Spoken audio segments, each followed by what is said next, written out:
இந்த நாளிலே நேரலையில் இணைக்கப்பட்டிருக்கிற ஒவ்வொருவரையும், நேரடியாய் ஆலய வளாகத்தில் வந்திருக்கிற ஒவ்வொருவரையும் வானத்தையும் பூமியும் படைத்த ஆண்டவராகிய இயேசுவின் நாமத்தில் அன்போடு நான் உங்களை வாழ்த்துகிறேன், உங்களை வரவேற்கிறேன். அற்புதரிய ஊழியத்தின் சார்பாக உங்கள் அத்தனை பேருக்கும் என்னுடைய வாழ்த்துதலை பதிவு செய்து கொள்கிறேன். இந்த நாளின் செய்திக்கென்று தெரிந்து கொள்ளப்பட்ட பரிசுத்த வேத பகுதி ரோமருக்கு எழுதின பொதுவான நிருபம் 2ஆம் அதிகாரம் 6வது வசனத்திலிருந்து 11வது வசனம் வரை வாசிக்கிறேன். பக்க நம்பர் 208, 209, 208வது பக்கம் எடுத்துக்கொள்வோம். ரோமர் புஸ்தகம் 2ஆம் அதிகாரம் 6வது வசனத்திலிருந்து 11வது வசனம் வரை நான் வாசிக்கிறேன். நீங்கள் பார்க்கும்படியாகவும் அதனுடைய ஆழம், அகலம், நீளம், உயரங்களை கர்த்தர் நமக்கு வெளிப்படுத்தும்படியாகவும் கர்த்தருடைய ஆவியானவர் உதவி செய்வாராக. தேவன் அவனவனுடைய கிரியைகளுக்கு தக்கதாய் அவனவனுக்கு பலன் அளிப்பார். சோர்ந்து போகாமல் நற்கிரியைகளை செய்து மகிமையையும் கனத்தையும் அழியாமையும் தேடுகிறவர்களுக்கோ நித்திய ஜீவனை அளிப்பார். சண்டைக்காரராயிருந்து சத்தியத்துக்கு கீழ்ப்படியாமல் அநியாயத்துக்கு கீழ்ப்படிந்திருக்கிறவர்களுக்கோ உக்கிரக கோபாக்கினை வரும். முன்பு யூதரிலும் பின்பு கிரேக்கரிலும் பொல்லாங்கு செய்கிற எந்த மனுஷ ஆத்மாவுக்கும் உபத்திரமும் வியாகுலமும் உண்டாகும். முன்பு யூதரிலும் பின்பு கிரேக்கரிலும் எவன் நன்மை செய்கிறானோ அவனுக்கு மகிமையும் கனமும் சமாதானமும் உண்டாகும். தேவனிடத்தில் பச்சா பாதம் இல்லை. கைத்தட்டி கர்த்தருக்கு நன்றி சொல்வோம். இந்த அருமையான நாளில் இந்த 11வது வசனத்தை மையமாய் வைத்து நாம் தேவனுடைய வார்த்தையை தியானிக்க போகிறோம். இதற்கு ஆதாரமாக மேல் வசனங்களை நாம் வாசித்தோம். அதனுடைய ஆழங்கள், அகலங்களை நீங்கள் தொடர்ந்து வீட்டில் போய் தியானித்து கொள்ளுங்க. ஆனால் இந்த 11வது வசனத்தை தான் நம்ம கருப்பொருளாய் வைத்து தியானிக்க போகிறோம். அந்த வசனத்தை வாசிக்கலாம். தேவனிடத்தில் பச்சாபாதம் இல்லை. அதை எப்படி எளிதாக சொல்லலாம்? ஏற்றத்தாழ்வு இல்லை, வித்தியாசங்கள் கிடையாது. அவர் எப்பொழுதுமே எப்படி இருக்கிறாரா? ஒரே விதமாய் அவர் இருக்கிற தேவனா இருக்கிறார். அவர் சொல்லுகிற வார்த்தை தான், நான் அவனுடைய கிரியைகளின்படி நான் அளிக்கும் பலன் என்னோடு கூட வருகிறது. இதுல யூதன் என்றும் கிரேக்கன் என்றும் மற்ற இனத்தான் என்று வித்தியாசமே கிடையாது. யாரானாலும் சரி, நன்மை செய்தால் அவனுக்கு மேன்மை இருக்கிறது. அவர் சொல்றாரு பாருங்க, சோர்ந்து போகாமல் நற்கிரியைகளை செய்து. இப்ப நம்ம என்ன செஞ்சோம்? காலையில வந்ததுல இருந்து அழகாய் தேவனை பாடல் பாடினோம், அழகாய் கர்த்தரை ஆராதித்தோம், அழகாய் ஜெபம் பண்ணினோம். இதெல்லாம் நற்கிரிகை, தேவனுக்கென்று நாம் செய்யக்கூடிய நற்கிரிகை. வேதம் சொல்லுது, உதவி செய்ய திராணி இருக்கும் பொழுது செய்யத்தக்கவங்களுக்கு செய்ய.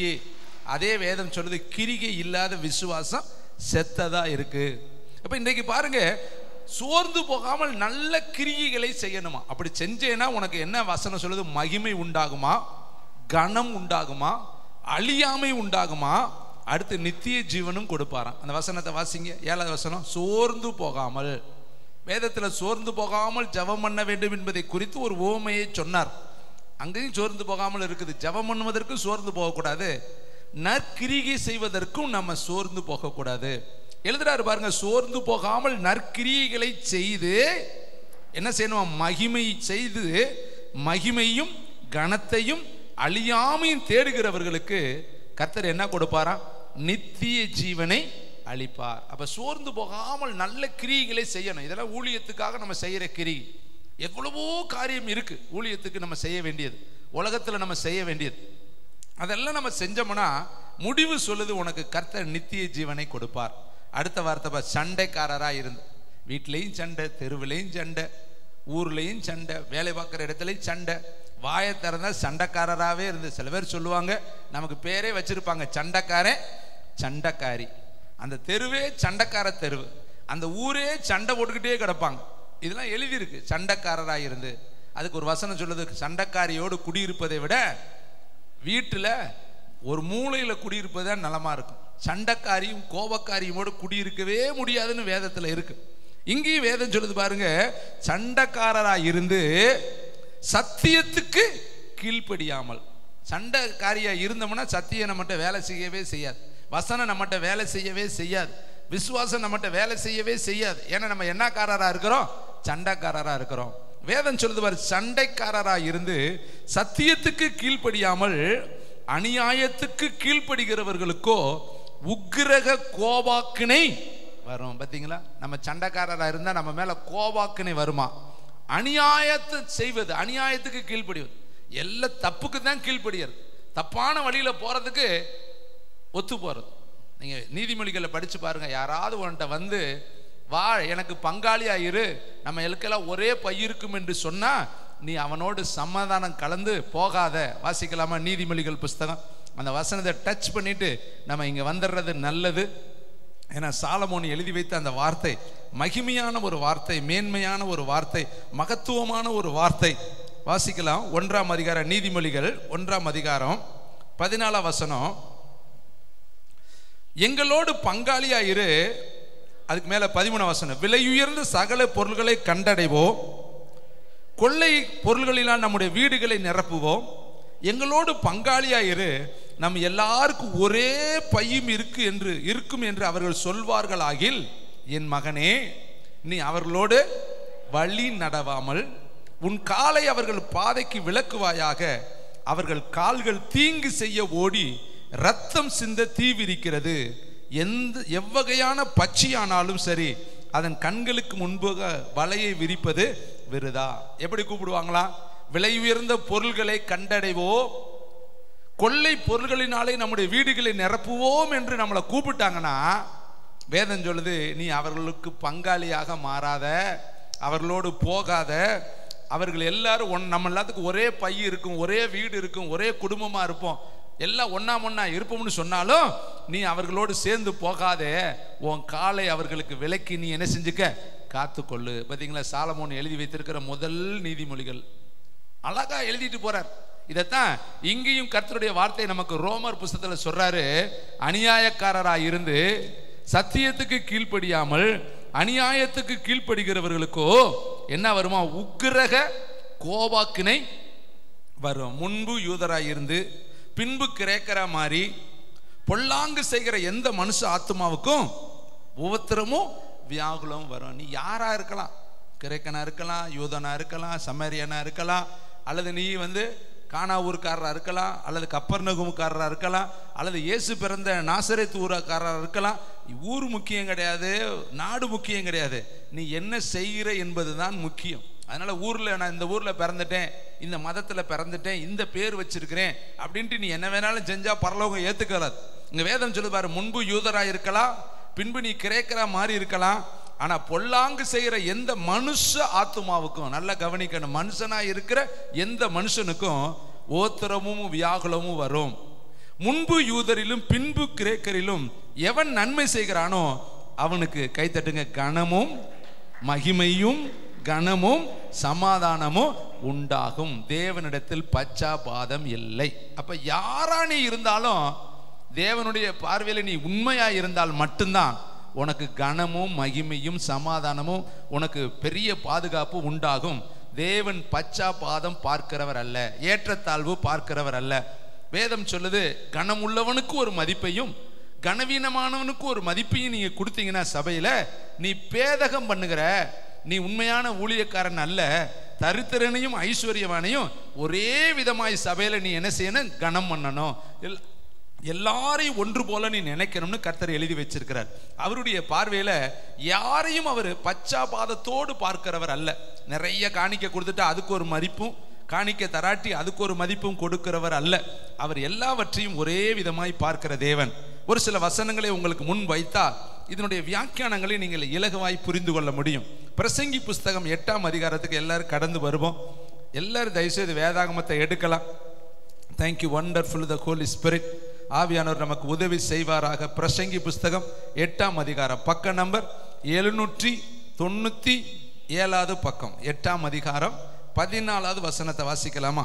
பூமியின் மேல் நடக்கிற வேறு ஒரு மாயையான காரியம் உண்டு, அதாவது துன்மார்க்கரின் கிரியைகளுக்கு வருவது போல நீதிமானுக்கும் வருகிறது. கேட்பாங்க, அவனை மாதிரி தானே நாங்களும் இருக்கிறோம், அவனுக்கு நடக்கிறது மாதிரி தானே எனக்கு நடக்குது, அவங்க வீட்டில் இருக்கிறது மாதிரி தானே எங்க வீட்லையும் இருக்குது, எல்லாம் ஒன்னா ஒரே மாதிரி தானே இருக்குது, என்ன ஒன்றும் வித்தியாசம் தெரியலையே. நீங்க கேள்வி கேட்கிறாங்க பாருங்க. துன்மார்க்கரின் கிரியைகளுக்கு வருவது போல நீதிமான்களுக்கும் வரும். நீதிமான்களின் கிரியைகளுக்கு வருவது போல துன்மார்க்கருக்கும் வரும், இதுவும் மாயையே என்றான். பார்க்க ரெண்டு பேத்துக்கு வித்தியாசம் ஒண்ணுமில்லாதது மாதிரியே தான் தெரியும். அவனும் நல்லா இருக்கிறேன், நாங்களும் நல்லா தான் இருக்கிறோம். அவனும் கஷ்டப்படுறேன், நாங்களும் கஷ்டப்பட்டுக்கிட்டு தான் இருக்கோம். அவன் பிள்ளையும் தான் படிச்சுக்கிட்டு இருக்கு, எங்க பிள்ளையும் தான் படிச்சுக்கிட்டு இருக்கு. நாங்க 24 மணி நேரம் ஜெபம் பண்ணிக்கிட்டே இருக்கிறோம். அவங்க வீட்டுல ஜெபமே கிடையாது, ஆனா அவன் நல்லா தானே இருக்கிறான் என்று ஒரு கேள்வி இன்றைக்கு நமக்குள்ள இருக்கலாம். ஆனால் வேதம் சொல்லுது எல்லாமே மாயை. நிச்சயமாய் ரெண்டுக்கு ஒரு வித்தியாசம் இருக்கு. அதேக்கு ஒப்பனையான இன்னொரு வசனத்தை பாருங்களே. மல்கியா தீர்க்கதரிசி புஸ்தகம், பழைய ஏற்பாட்டினுடைய கடைசி புஸ்தகம், கடைசி பக்கத்துக்கு வந்துருங்க. பழைய ஏற்பாடு முற்றிற்றுன்னு எழுதியிருக்கோம், அதுக்கு முன்னாடி பகுதியில் அது இருக்கிறது. கர்த்தருக்கு மகிமை உண்டாக அந்த பகுதியை வாசித்து பார்க்கலாம். தேங்க்யூ வண்டர்ஃபுல் த ஹோலி ஸ்பிரிட். 3ஆம் அதிகாரம் 18வது வார்த்தை, மல்கியா 3:18. அப்பொழுது நீங்கள் நீதிமானுக்கும் துன்மார்க்கனுக்கும் தேவனுக்கு ஊழியம் செய்கிறவனுக்கும் அவருக்கு ஊழியம் செய்யாதவனுக்கும் இருக்கிற வித்தியாசத்தை சொல்லுங்க, திரும்பவும் நீங்கள் காண்பீர்கள். ஒரு வித்தியாசத்தை சொல்றாரு. நீதிமானுக்கும் துன்மார்க்கனுக்கும் ஒரு வித்தியாசம் இருக்கு. ஊழியம் செய்கிறவர்களுக்கும் ஊழியம் செய்யாதவர்களுக்கும் ஒரு வித்தியாசம் இருக்கு. அதை காண்பீங்க. நமக்கு பார்த்தா ரெண்டு ஒரே விதமாய் நடப்பது போல தெரியலாம், ஆனால் கர்த்தர் அழகா சொல்றாரு, நிச்சயமாய் ஒரு வித்தியாசம் இருக்கு. எகிப்துல பாருங்க, எகிப்திற்கும் இஸ்ரவேலர்கள் குடியிருந்த கோசேனுக்கும் ஒரு வித்தியாசம் இருந்துச்சு. அவர்களுடைய மந்திரவாதிகளுக்கும் மோசேக்கும் ஆரோனுக்கும் ஒரு வித்தியாசம் இருந்துச்சு. அவர்கள் மோசே ஆரோன் செய்யற மாதிரி செய்ய பிரயத்தனம் பண்ணினார்கள், ஆனால் வேதம் சொல்லுது அவர்களால் செய்யக்கூடாமல் போயிற்று. கர்த்தர் ஒரு வித்தியாசத்தை வைத்திருந்தார். அவர்களுக்கு எல்லாமே இருளா இருந்தது, ஆனா இஸ்ரவேலர்களுக்கு அந்த நாட்கள் எல்லாம் வெளிச்சமா இருந்தது. அந்த எகிப்தில் இருக்கிற ஆடு மாடுகள் எல்லாம் மரித்து போனது, ஆனால் இஸ்ரவேலர்கள் இருந்த இடத்துல ஒரு ஜீவராசிகளும் மரித்து போகவில்லை. எல்லாமே கர்த்தர் அவர்களை பாதுகாத்தார். அப்ப நிச்சயமா தேவனுடைய பிள்ளைகளுக்கும் உலகத்தினுடைய பிள்ளைகளுக்கும் ஒரு வித்தியாசம் இருப்பதை நீங்கள் மீண்டும் காணும்படி கர்த்தர் இந்த நாட்களில் உங்களோடு பேசி கொண்டிருக்கிறார். நான் பச்சாபாதம் உள்ளவர் அல்ல, ஆனால் உண்மையுள்ளவனுக்கும் உண்மையில்லாதவனுக்கும் ஒரு வித்தியாசத்தை நான் காண்பிப்பேன். உனக்கு நான் எப்பொழுதும் போல இருக்கிறவராகவே இருக்கிறேன். இன்னும் பாருங்களே, அவருடைய வார்த்தையை நான் உங்களுக்கு காண்பிக்க விரும்புகிறேன். யோவான் எழுதின சுவிசேஷம் 8ஆம் அதிகாரம் 16வது வசனம், 138வது பக்கம், புதிய ஏற்பாடு. எல்லாரும் எடுத்துக்கொள்வோம். 138வது பக்கம், புதிய ஏற்பாடு, யோவான் எழுதின சுவிசேஷம் 8ஆம் அதிகாரம் 16வது வசனம். ஏசப்பா சொல்ற வார்த்தை, நான் நியாயம் தீர்த்தால் என்னுடைய தீர்ப்பு சத்தியத்தின்படி இருக்கும், ஏனெனில் நான் தனித்து இருக்கவில்லை, நானும் என்னை அனுப்பின பிதாவும் இருக்கிறோம். இந்த இடத்துல வார்த்தையினுடைய வல்லமை என்னன்னா, நான் நியாயம் தீர்த்தால் என்னுடைய தீர்ப்பு எப்படி இருக்குமா? வேதத்தின்படி இருக்கும், சத்தியத்தின்படி இருக்கும், உண்மையின்படி இருக்கும், நீதியின்படி இருக்கும், பரலோகத்தினுடைய அந்த சட்டதிட்டத்தின்படி இருக்கும். அது ஒரு நாளும் மாறி இருக்காது.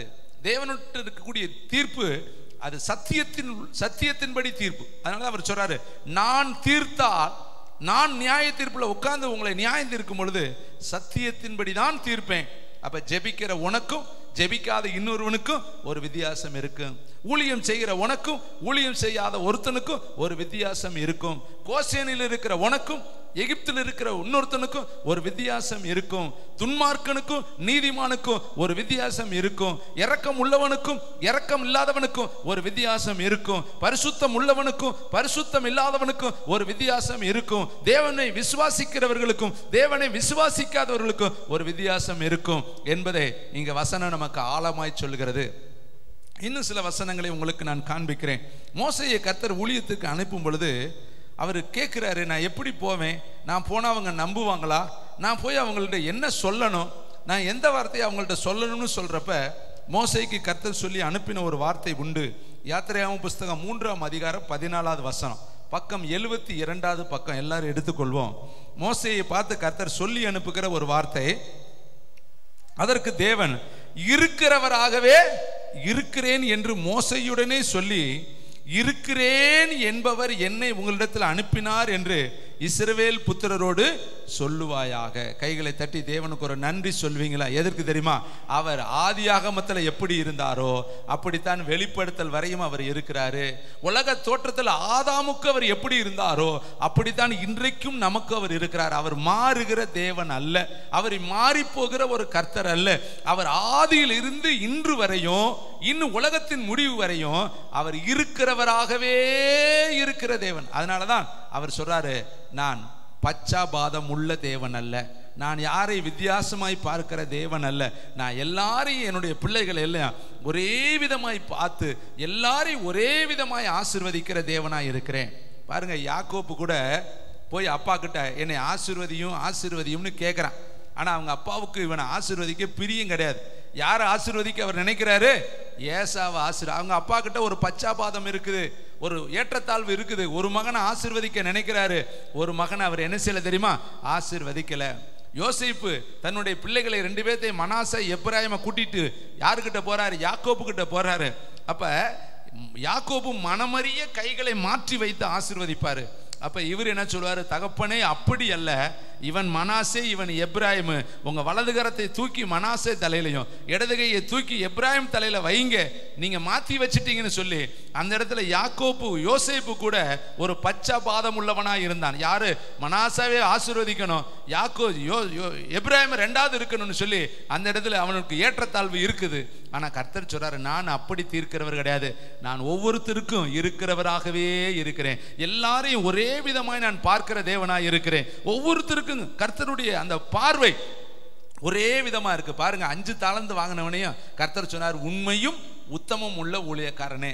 2 தாலந்து வாங்கிட்டு வந்தவனுக்கும் கர்த்தர் சொல்ற வார்த்தை, உண்மையும் உத்தமம் உள்ள ஊழியக்காரனே. அப்ப நீங்க எப்படி உங்களுக்கு கர்த்தர் கிருபை கொடுத்திருக்கிறாரோ அந்த கிருபையில நீங்க உண்மையாய் செயல்படும் பொழுது கர்த்தர் உங்களுக்கு சொல்ற ஒரே ஒரு பதில், உண்மையும் உத்தமம் உள்ள ஊழியக்காரனே. என்னுடைய ராஜ்யத்துல நீ அதிகாரியாயிரு, ஆளுநராயிரு, பெரியவனாயிரு, நீ அந்த ராஜ்யத்துக்குள்ள பிரவேசின்னு சொல்லி கர்த்தர் நம்மை வாழ்த்தி ஆசீர்வதிக்க கூடியவரா இருக்கிறாரு. இதற்கு ஒப்பனையான இன்னொரு வசனத்தை காட்டி தேவன் கொடுத்த ஆழத்துக்குள்ள நான் உங்களை அழைத்து செல்வது நல்லது என்று உணர்த்தப்படுகிறேன். எபிரேயருக்கு எழுதின பொதுவான நிருபம் 13ஆம் அதிகாரம் 8வது வசனத்தை வாசிக்கலாமா? பிந்தின பகுதியில் இருக்குது. எபிரேயருக்கு எழுதின பொதுவான நிருபம். Thank you, wonderful the Holi spirit. 13ஆம் அதிகாரம் Thank you Lord Jesus. 11வது பக்கம் 13ஆம் அதிகாரம் 8வது வசனத்தை வாசிக்கலாமா? இயேசு கிறிஸ்து நேற்றும் இன்றும், பக்கத்துல சொல்லுங்க, நேற்றும் மோசேக்கும் ஆபிரகாமுக்கும் ஈசாக்குக்கும் தாவீதுக்கும் எரேமியாவுக்கும் எசேக்கியலுக்கும், இனி நீங்க வேதத்துல படிக்கக்கூடிய தானியேலுக்கும் சாத்ராக் மேஷாக் ஆபேத்நேகோவுக்கும் எஸ்தருக்கும் நேற்று இன்று உங்களுக்கும் எனக்கும் நமக்கு தெரிஞ்ச எல்லா ஊழியக்காரங்களுக்கும் நாளையும் இனி வருகிற போல என்றும் உங்க பிள்ளைகளின் பிள்ளைகளுக்கும் அவர் எப்படி இருக்கிறாரா? மாறாதவராய் இருக்கிறார். கைத்தட்டி முதல்ல நீங்க கத்திடத்துல வரும் பொழுது தெரிஞ்சுக்கணும், அவர் மாறாதவர், பச்சாபாத பார்க்காதவர், ஒருத்தருக்கு ஒரு விதமான ஆசீர்வாதத்தையும் இன்னொருத்தருக்கு இன்னொரு விதமான ஆசீர்வாதங்களை கொடுக்கிறவர் அல்ல. அவர் எல்லாரையும் சமமாய் நேசித்து எல்லாரையும் ஒரே விதமாய் ஆசீர்வதிக்க அவர் சித்தம் கொண்டு இருக்கிற தேவனா இருக்கிறார். இன்னைக்கு நமக்குள்ள ஒரு கேள்வி என்ன தெரியுமா? அவெல்லாம் நல்லா இருக்காளே, இவங்கெல்லாம் நல்லா இருக்காங்களே, அவங்களுக்கெல்லாம் காரியம் கைகூடிருச்சு, அவங்கெல்லாம் வீடு கட்டிட்டாங்களே, அவங்கெல்லாம் வேலை வாங்கிட்டாங்களே, அவங்கெல்லாம் குழந்தை பெற்றெடுத்துட்டாங்களே, அவங்க பிள்ளைகள்லாம் ஸ்கூலுக்கு போகுது, அவங்க பிள்ளைகள்லாம் காலேஜுக்கு போகுது, அவங்கெல்லாம் அப்படி இருக்காங்களே, இவங்கெல்லாம் இப்படி இருக்கிறாங்களே, நான் மட்டும் இப்படி இருக்கிறேன்னு கர்த்தர் என்னை இப்படி வச்சுட்டாரே. ஒரு கேள்விகள் இன்னைக்கு உங்களுடைய அடித்தளத்துல உறைந்து அது ஒரு பெரிய வேதனையாய் உங்களுக்குள்ள இருப்பதை நான் ஆவியில உணர்த்தப்படுகிறேன். சோர்ந்து போகாதே தம்பி தங்கச்சி. யோசேப்பு நினைச்சிருப்பேன், ஏன் என்னை அன்னையெல்லாம் என்னை வித்து போடுறேன், ஏன் எல்லாரும் சேர்ந்து என்னை குழிக்குள்ள தள்ளுறேன், அவையெல்லாம் அப்பாவோட இருக்கிறானே, என்னை மட்டும் தள்ளி விட்டுட்டாங்களே. அருமையான தம்பி தங்கச்சி, யோசேப்பு நீங்க எத்தனை முறை சொல்லியிருந்தாலும் எகிப்திற்கு போக மாட்டேன், அவனுடைய அப்பா கிட்ட சொல்லி அனுப்பிச்சு வைன்னு சொல்லியிருந்தாலும் அவங்க அப்பா அவனை அனுப்பிச்சு வச்சிருக்க மாட்டாரு. தேவனே அவனை பலாத்காரம் பண்ணி எகிப்திற்கு கொண்டு போவத்தான் அவர்கள் சகோதரர்களை அவனுக்கு விரோதியாக எழுப்பினாரு. அவர்கள் அவனை குழியில தள்ளினார்கள், அவர்களே அவனை விற்று போட்டார்கள், அவர்களே அவனை அனுப்பி வைத்தார்கள். கர்த்தருடைய வார்த்தை பின்னாடி சொல்கிறது, நீங்கள் எனக்கு தீமை செய்ய நினைத்தீர்கள், ஆனால் வெகு ஜனங்களை உயிரோடு காக்கும்படி அந்த தீமையை கர்த்தர் எனக்கு நன்மையாய் மாற பண்ணினார். கைத்தட்டி கர்த்தருக்கு நன்றி சொல்லலாமா? எப்ப கர்த்தர் சந்தோஷப்பட்டார் தெரியுமா? யோசேப்பை சகோதரர்கள் பகைத்து வெளியே தள்ளும் பொழுது கர்த்தர் நினைச்சிருப்பாரு, என்னுடைய திட்டம் செயல்பட ஆரம்பிச்சிருச்சு, என்னுடைய தீர்மானங்கள் நடக்க ஆரம்பிச்சிருச்சு, யோசேப்பை நான் கொண்டு போற லக்கை நோக்கி நான் கொண்டு போக ஆரம்பிச்சுட்டேன், அவனை எல்லாரும் கை கழுவிட்டாங்க, எல்லாரும் அவனை வித்துட்டாங்க, இப்பொழுதுதான் என்னுடைய திட்டம் நிறைவேற போகிறதுன்னு சொல்லி பரலோகம் சந்தோஷப்பட்டுச்சு. ஆனா யோசேப்பு வருத்தப்பட்டாரு, உடன் இருக்கிறவங்க எல்லாம் கைமகாரப்பட்டாங்க. அங்க இருக்கக்கூடிய யோசேப்புடைய அப்பா யாக்கோபு அழுதாரு, எல்லாம் கதறி கொண்டு இருக்கிறாங்க. ஆனா பரலோகம் அப்ப நினைச்சிருக்கோம், என்னுடைய வேலை வந்துருச்சு, நான் செயல்பட வேண்டிய காலம் வந்துருச்சு, யோசேப்பை உயர்த்துவதற்கான அனுகூலமான ஒரு சூழ்நிலை உருவாயிருச்சுன்னு சொல்லி தேவனுடைய நடத்துதல் வித்தியாசமா இருந்துச்சு. ஒருவேளை இதை கேட்கிற நீங்களும் நானும் பலவிதமான மாம்சீகத்துல யோசிக்கிறோம், ஏன் இப்படி நடக்குது? ஆண்டவர் இடத்துல கேட்டீங்கன்னா, எல்லாம் நன்மைக்காக நான் உன் வாழ்க்கையில இந்த காரியத்தை செய்கிறேன்னு சொல்லுவார். கைத்தட்டி கர்த்தருக்கு நன்றி சொல்லுங்க. வேதம் சொல்லுது, ரோமர் 8:28 சொல்லுது, அவருடைய தீர்மானத்தின்படி அழைக்கப்பட்டவராய் அவரிடத்தில் அன்பு கூறுகிறவர்களுக்கு சகலமும் நன்மைக்கு எதுவாக. உங்க வாழ்க்கையில எது நடந்தாலும் நீங்க ஒரே ஒரு வார்த்தை சொல்லணும், என் நன்மைக்காக, என்னுடைய ஆசீர்வாதத்துக்காக, என்னை கர்த்தர் உயர்த்துவதற்காக, என்னுடைய வாழ்க்கையில கர்த்தருடைய மகிமை வெளிப்படுவதற்காக. அழகா சொல்றாரு, இந்த வியாதி மரணத்துக்கு ஏதுவான வியாதியா இல்லாமல் தேவனுடைய மகிமை விளங்குவதற்கு ஏதுவாய் இருக்கிறது. இவன் குருடனாய் பிறந்தது யார் செய்த பாவம்? இவன் செய்த பாவமா, இவன் பெற்றோர்கள் செய்த பாவமா?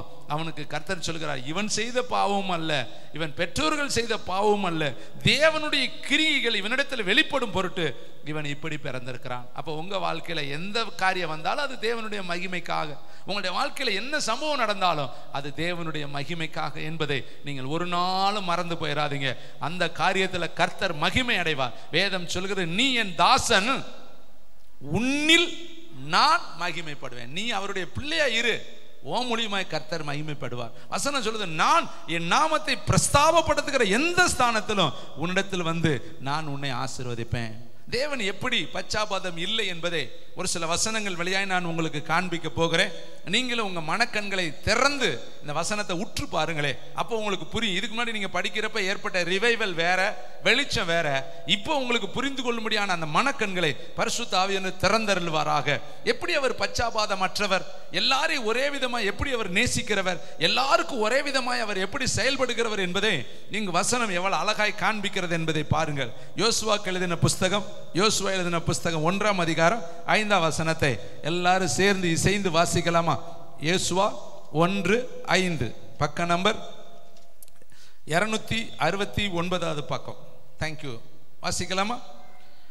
நீ உயிரோடு இருக்கும் நாளெல்லாம் ஒருவனும் உனக்கு முன்பாக எதிர்த்து நிற்பதில்லை. நான் மோசையோடு இருந்தது போல உன்னோடும் இருப்பேன்.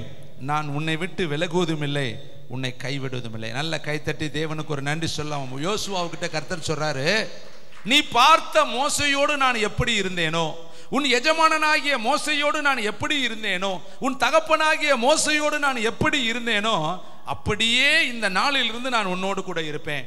அப்ப யோசுவாவுக்கு கர்த்தர் பச்சாபாதம் இல்லாதவர். மோசையோடு நான் எப்படி இருந்து அவனை ஊழியத்தில் நான் பயிற்றுவித்தேனோ, அவனை ஊழியத்தில் நான் பயன்படுத்தினேனோ, அவனை கொண்டு எப்படி எகிப்தை நான் கலங்க பண்ணினேனோ, அவனை கொண்டு எப்படி பார்வோனுடைய ராஜ்யத்தை நான் அழித்தேனோ, அதே போல இந்த நாளிலிருந்து நான் உன்னோடு கூட இருப்பேன். ஏனென்றால் அந்த வார்த்தையை சொல்றாரு, மோசையோடு இருந்தது போல நான் உன்னோடு கூட இருப்பேன். ஏன்னா இவனுடைய எஜமானன் யாரு? மோசே. இவனுக்கு வழிகாட்டி யாரு? மோசே. இவன் யாரை முன்மாதிரியா வச்சிருந்தா? மோசே. மோசே போனவர் போட அவன் தடுமாறுறான். ஐயோ, இனி நான் எப்படி ஊழியம் செய்வது? இவ்வளவு நாளா மோசையுடைய நிழல்லே நான் வாழ்ந்துட்டேன். மோசே போய் யுத்தம் பண்ண போக சொல்லுவாரு, நான் யுத்தம் பண்ண போவேன். கானான் தேசத்துக்கு போக சொல்லுவாரு, நான் கானான் தேசத்துக்கு போவேன். மோசே மலை மேல இருப்பாரு, நான் அவரை பார்த்துக்கிட்டே யுத்தம் பண்ணி கொண்டு இருப்பேன். மோசே ஆசரிப்பு கூடாரத்துக்குள்ள உள்ள போவாரு, நானும் ஆசரிப்பு கூடாரத்துக்குள்ள போவேன். மோசே மலை மேல ஏறி போவாரு, நான் பின்னாடி போய் உட்கார்ந்து இருப்பேன். இத்தனை வருஷமா மோசையோடயே நான் இருந்திருக்கிறேன். இப்போ மோசே இல்லாம எப்படி நான் ஊழியம் செய்யறது? நான் தனி மனிதனாய் போயிட்டேனே, நான் கைவிடப்பட்டு போயிட்டேனே. இவ்வளவு பெரிய 6 லட்சத்து புருஷர்கள், 6 லட்சம் ஸ்திரீகள், 6 லட்சம் பிள்ளைகள், கிட்டத்தட்ட 18 லட்சம், இன்னும் இருக்கக்கூடிய மக்கள் எல்லாம் சேர்த்தா 20 லட்சம் பேரை நான் எப்படி நடத்துவேன்?